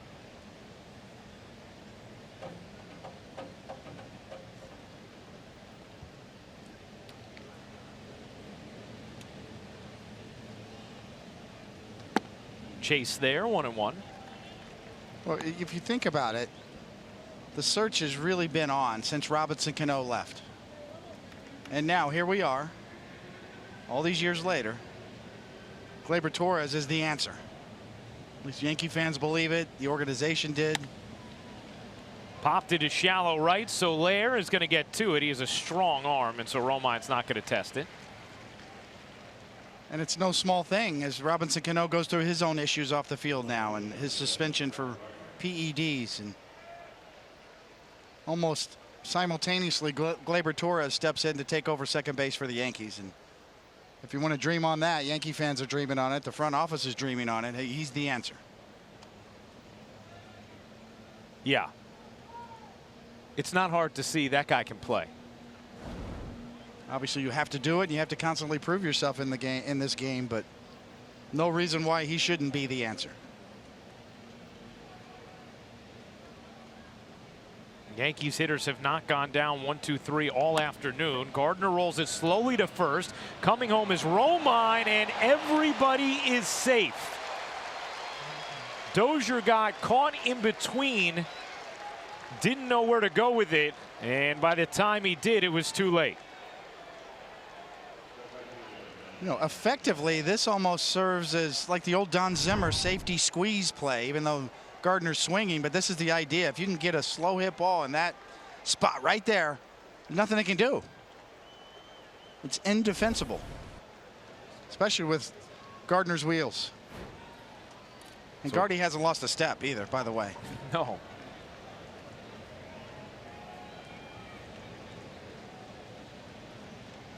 An RBI single for Gardner. As Judge takes outside. You know, Gardner was out of the lineup yesterday. And for the Yankees, it was their first time in franchise history within the first 44 games of a season starting a lineup entirely of players under 29 years old.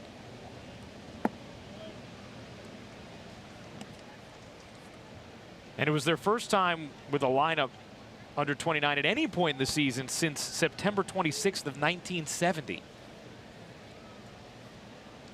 48 years. As Judge is ahead 3-0, and you know he will have the green light.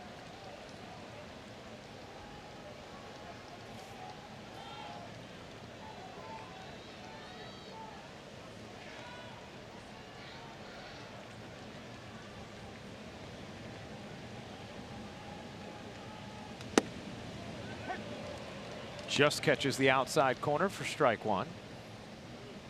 It's always ebbs and flows throughout the season, and everybody, you know, gets caught up in small sample sizes. And what is Aaron Judge doing nowadays? Well, the small sample size, the last 7 games, has come back down to earth a bit.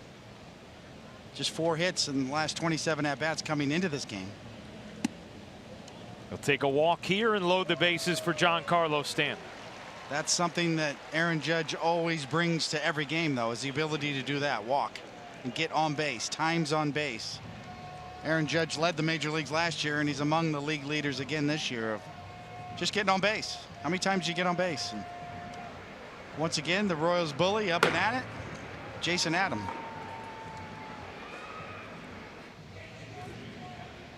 Trip to the mound for Cal Eldred, pitching coach. Gives us a chance to tell you that this copyrighted telecast is presented by authority of the New York Yankees and may not be reproduced or retransmitted in any form, and the accounts and descriptions of this game may not be disseminated without the express written consent of the New York Yankees.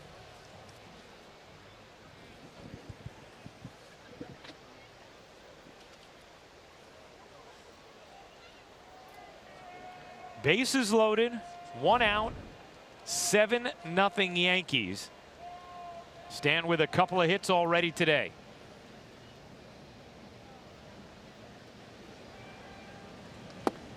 Oh, 0-1.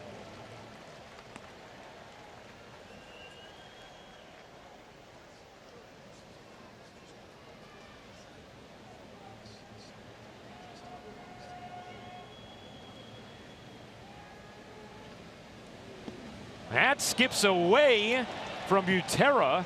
Torres will score. Gardner advances to third. On to second goes Judge. And it's an 8-0 Yankees lead.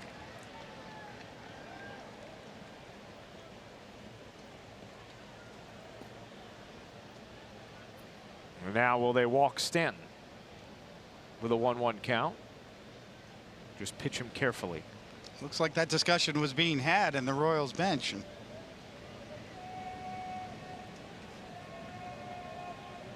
Infield coming in. 1-2 on Stanton.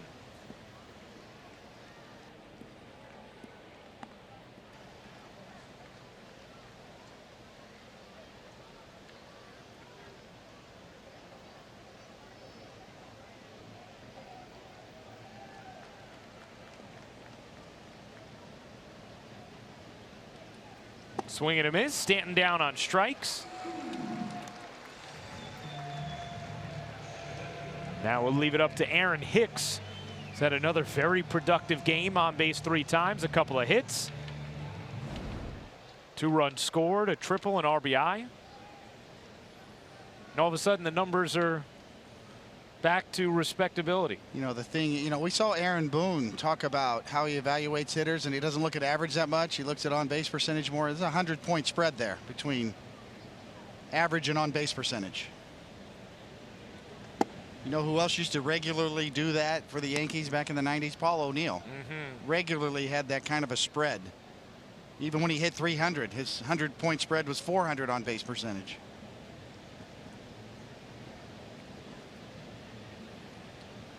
And Hicks hitting cleanup for the first time in his big league career. I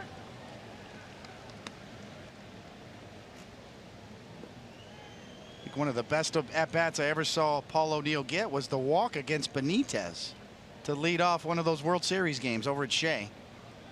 In game 3, possibly. It was game 1. Hicks drives that in the air to left and deep. Gordon going back, makes the leaping catch to end the inning. So Hicks gave it a ride, but Gordon robs him, and that will end the frame. The Yankees add 2 more, but not more than 2, thanks to this grab.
Lead on the Royals in the bottom of the 8th inning with Sonny Gray still out there. And why not? Look at the pitch count. 74 pitches. He's been tremendous. He's been doing that all afternoon. Cruising. Look at those pitches by inning. Cruising in my 5.0 with my top drop down so my hair can blow. It's been that kind of day for Sonny Gray. Oh, you even added in the additional rhyme there with Day and Gray. That's a little more contemporary, although that's a little old for you too, right? Vanilla Ice. But yes, but you know. Can't believe I just referenced Vanilla Ice on a Yankee broadcast. Did I really just do that? Yeah. Yesterday, Chappie. Today, referencing Vanilla Ice. Wow. It's a series of firsts for you, David. Day game after night game. I'm a little loopy today. It is your hometown.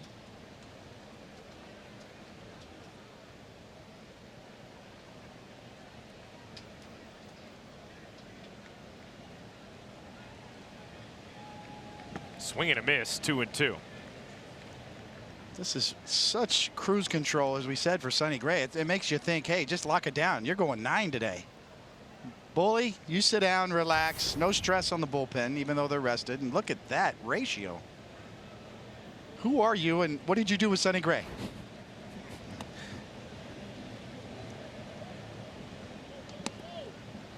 Or will the real Sonny Gray please stand up? This is more like it. I mean, the Sonny Gray, we joke, but, you know, Sonny Gray's my pick. I'm a big fan. I picked him to really click this year because I thought he'd get run support, which he's never really had in his whole career. Gotten it today as that's grounded hard into right field for a base hit off the bat of Dozier, his second hit. A lot of soft contact today with Sonny Gray on the mound. It's the objective of the pitcher, right? Stay off the barrel of the bat. Listen. Distinctive sounds of soft contact. That's even the base hit. Broken bat. Major league average hitters exit velocity is 88 miles an hour. You can see Sonny Gray producing a lot of soft contact.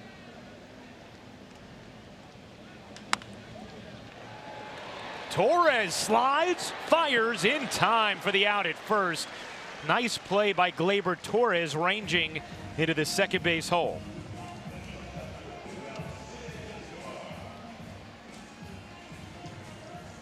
Almost see the look over the shoulder from Alex Gordon going, you kidding me? Look at the ground he covers and how easy he makes it look.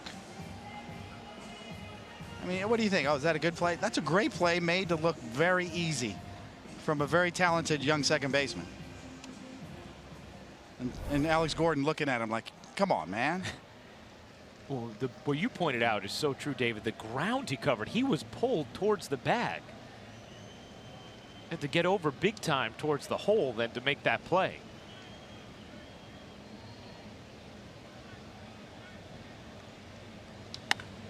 Popped up.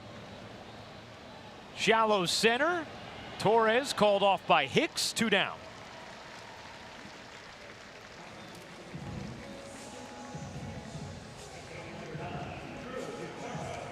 Sonny Gray at just 82 pitches with 2 outs here in the 8th. And going into this start, there was a real emphasis of evaluation on Sonny Gray.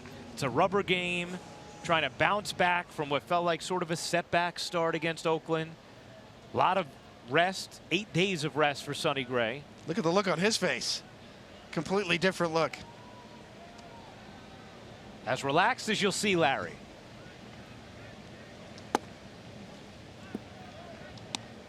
But Gray has answered the bell and then some this afternoon. Well, you know that you said it, Ryan. It makes the last start just a blip on the screen. He's been trending in the right direction. Today is validation of that.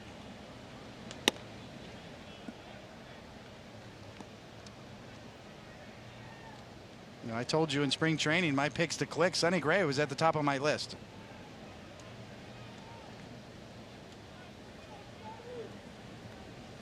Who else did you pick to click? Tyler Wade. Well, still like him. Yeah. That's ripped foul. I mean, that's, you know, I'm an ex-pitcher and I'm a broadcaster, right? I guess I'm not a real good scout, but no, I think the Yankees are loaded up and down. I think coming out of spring training, we knew Gleyber Torres coming off the injury probably wasn't going to start with the big league club. And I thought Tyler Wade was a good option. I still do. I think he's starting to pick it up in AAA as well, and you haven't heard the last of him. Domingo Germán was one of my picks to click from spring training. That was very impressive. Very nice. Yeah, he had a terrific spring. That's a little up. 3-1. To the number 9 hitter, Drew Butera, with John Jay on deck. I think Flash said it. We've seen Sonny Gray maybe shake off Romine one time today.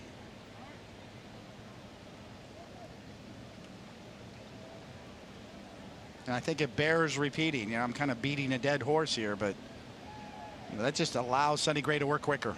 And that was the beginning of the problem. That's where you started. Square one. Work faster.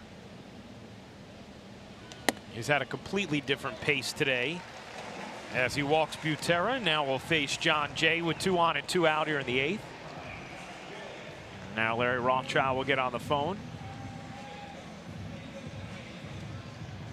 Romine will take a walk to the mound.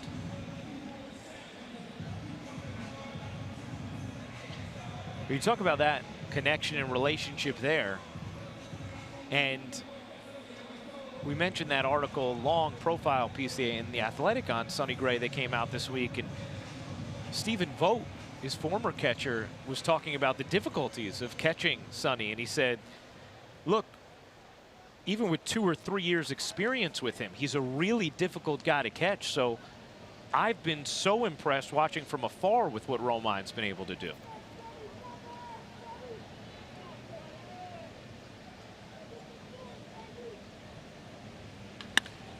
Lines hard and off the glove of Torres into center field. Hicks will just toss into second. The Royals have their first run. It's an 8-1 game on the RBI single from John Jay.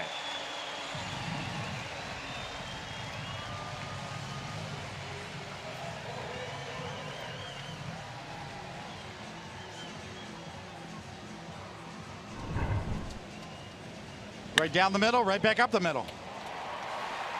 And Toe almost got it anyway.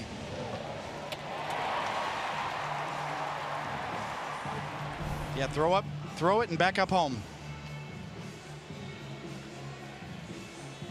Chase and Shreve getting going in the Yankees pen.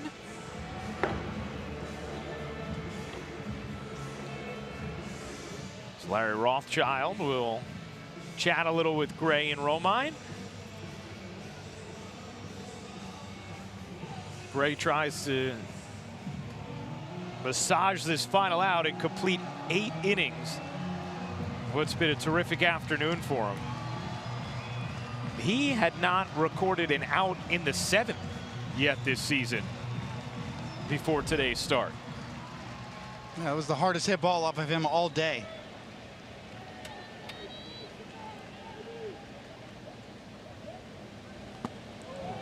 Soler chased a 55-footer for strike 1. You know, after the visit from Rothschild, you know, Aaron Boone giving Sonny Gray a chance to finish on a really good note here. This is his last hitter. Moustakas on deck, Shreve ready. Soler will chase. Sonny jumped ahead here.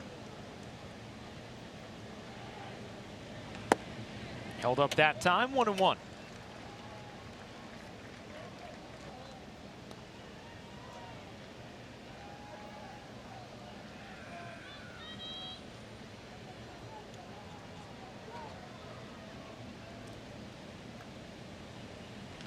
Ooh. Romine going to take a moment after that one.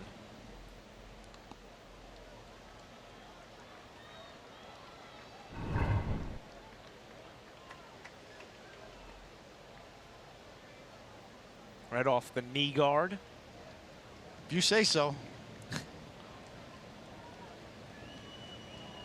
I believe you're right. Hitting the dirt afterwards, even with the guard. Tap out. Yeah, it doesn't feel great. A little tap out. That's right. You got me, Jorge. 1-2 count, 2 out, 2 on here in the 8th. The delivery from Gray. He got him. A beautiful way to finish an outstanding afternoon for Sonny Gray. 8 sparkling innings and some offense behind him, courtesy of Tyler Austin. With 2 bombs on the afternoon, he's due up in the 9th.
This is brought to you in part by Norwegian Cruise Line. Feel free.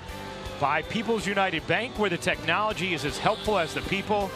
And by the Ram Spring Sales event going on now. 2 World Series trophies the Royals have on display here. And we take a look at Yes Mo, presented by your Mercedes-Benz Tri-State dealer. Sonny Gray's final pitch of the afternoon. A nasty one to Nail Soler. Retained his stuff throughout the day. One of his best breaking balls to finish.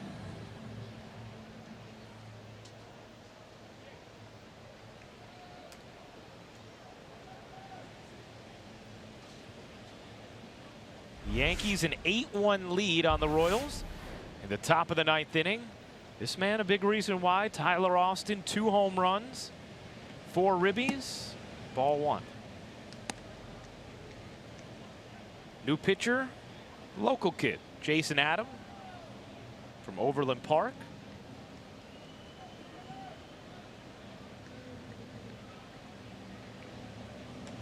Austin punches it to the right side. Gloved by Dozier, will take it himself for the first down. Now another quick word from Spectrum. Spectrum Internet. No data caps, no contracts. Just faster speeds with better performance. And one of the things that Sonny Gray and his teammates have talked about is the weight he feels when he feels like he's not giving his team a chance to win. You know, part of being incredibly cerebral is an awareness of the way you're affecting the team. And it's got to feel really good to have an outing like this after having to deal with some of those thoughts for the last 8 or 9 days. It's a great point, Ryan, especially when the team is rolling and you know, you feel like it's time to jump on the bus or get left behind here. Sonny Gray jumped on the bus today.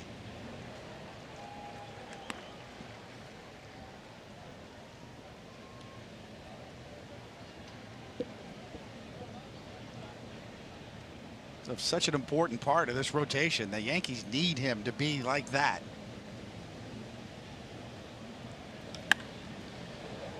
Slap foul.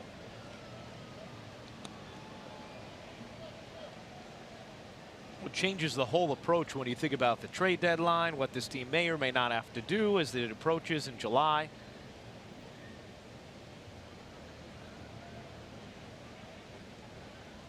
Sonny Gray and CC Sabathia talking pitch in there.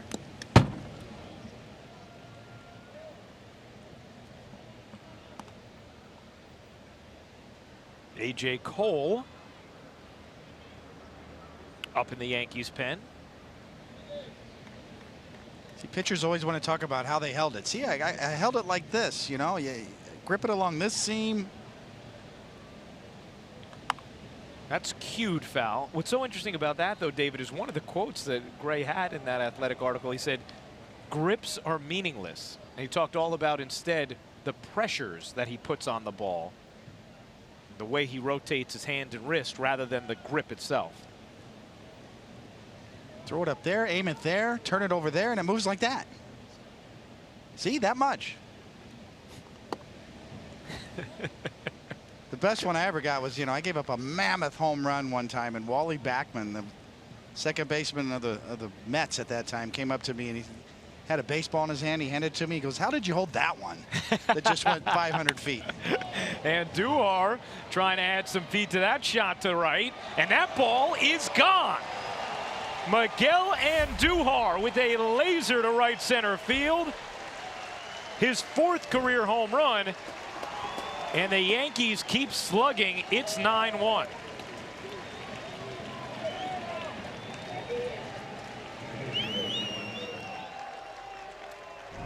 Well, you got to have a trust but verify home run call here in KC, don't you? I mean, Andujar puts the do in Andujar. How did that get out of here?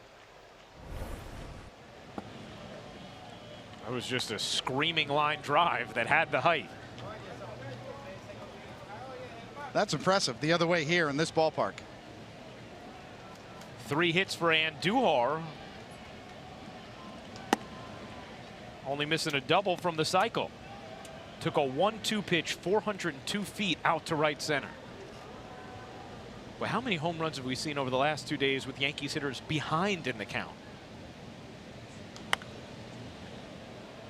So Austin go deep to center field on an 0-2 pitch. Sanchez last night on an 0-2 pitch.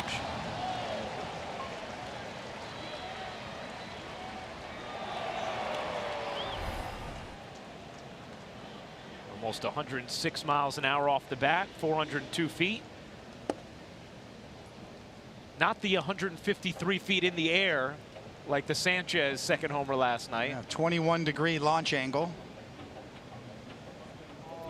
Shows you how strong he is. It's hard to hit a ball the other way 402 feet with that launch angle.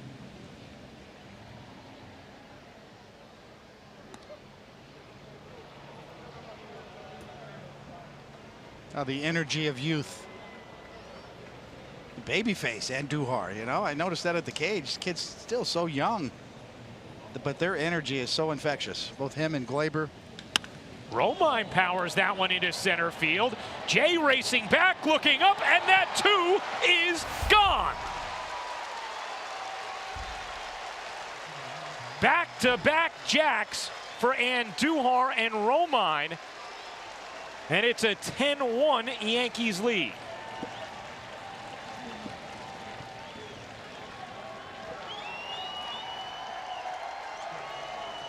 First home run of the year for Austin Romine.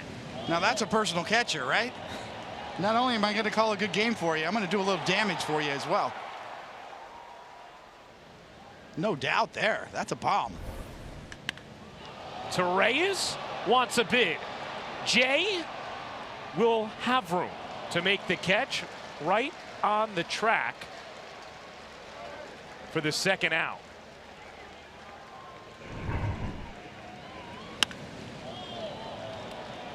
It's that sound off the bat. It doesn't lie. Confirmation. So after Andujar had his first home run in 23 games, Romine with his first home run of the season.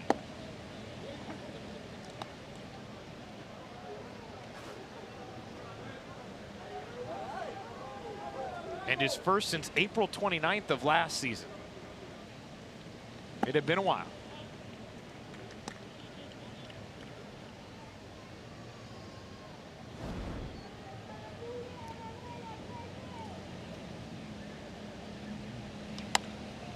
Five home runs last night, 4 home runs this afternoon. And Aaron Boone's team continues to pour it on. They are 3 outs away from their 8th straight series victory.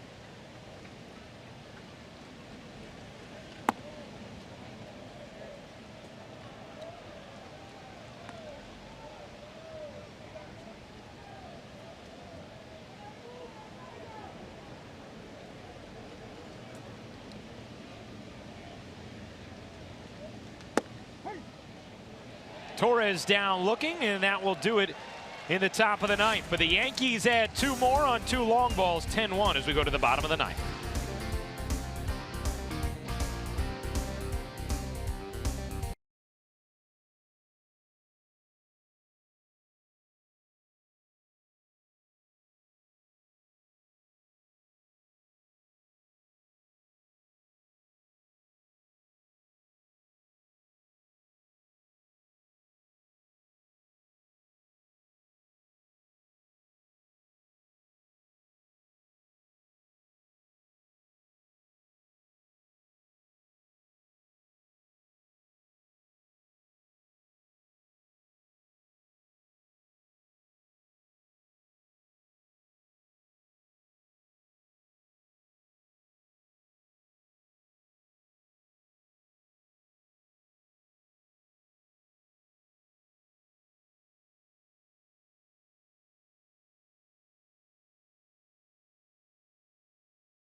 Break down all the action here at the K, plus hear from Aaron Boone on the Manager's Report. That's all coming up only on Yes. The Yankees a 10-1 lead in the bottom of the ninth after 8 stellar innings from Sonny Gray. A.J. Cole comes on here in the ninth.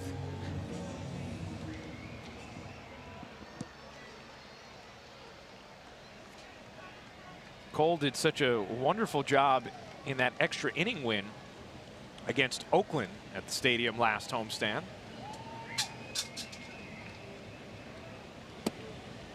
That was a big win for the Yankees. I mean, Oakland came through the East Coast swing and gave everybody trouble. The Yankees, they were tough on the Yankees. That was a big game to win that one. A.J. Cole was a hero at the end. Driven in the air to deep right center. Hicks has room and puts it away. The fast pitch speed analytics brought to you by Fios by Verizon. 92 miles an hour from A.J. Cole.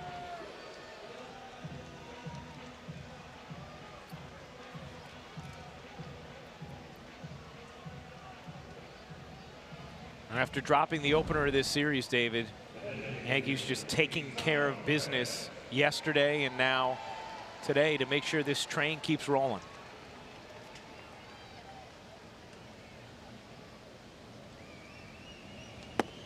Dropped a 10 spot for Sonny Gray today. Here you go, kid. Make that work. Sonny Gray didn't even need much more than one tonight, or today rather. Retired the first 14 Royals. Finally allowed a run in the 8th, but was outstanding.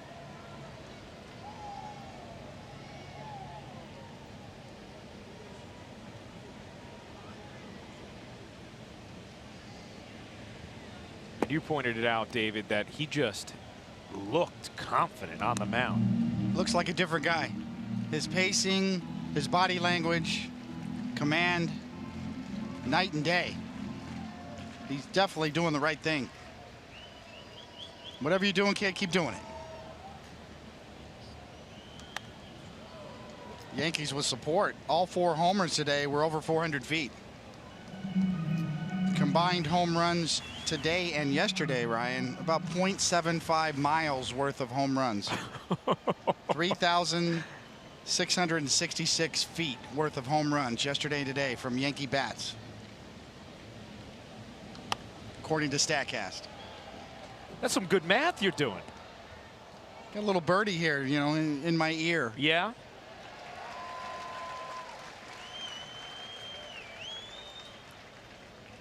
$15 total extra base hits. That's damage. Aaron Boone always says, you know, we look a lot at slug. Shortens it up to that. Well, they have gotten plenty of slug in these 2 games. Power galore.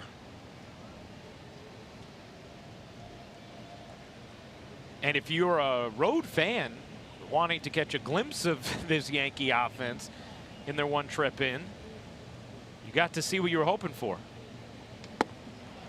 As Perez swings and misses, 2 out.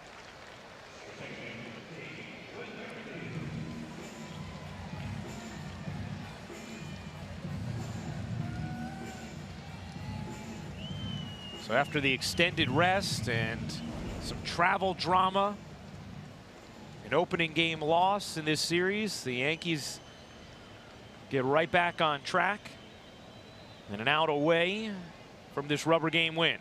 Strike 1.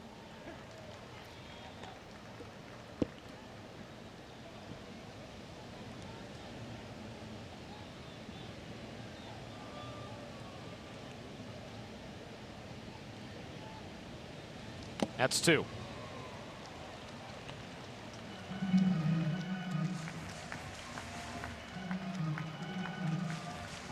Royals down to their final strike.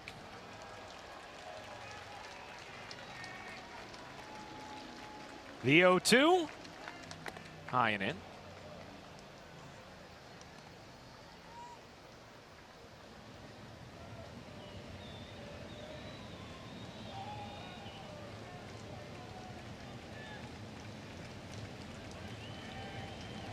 ball game. Cole fans Merrifield, and for the first time since 1998, the Yankees have won 8 straight series.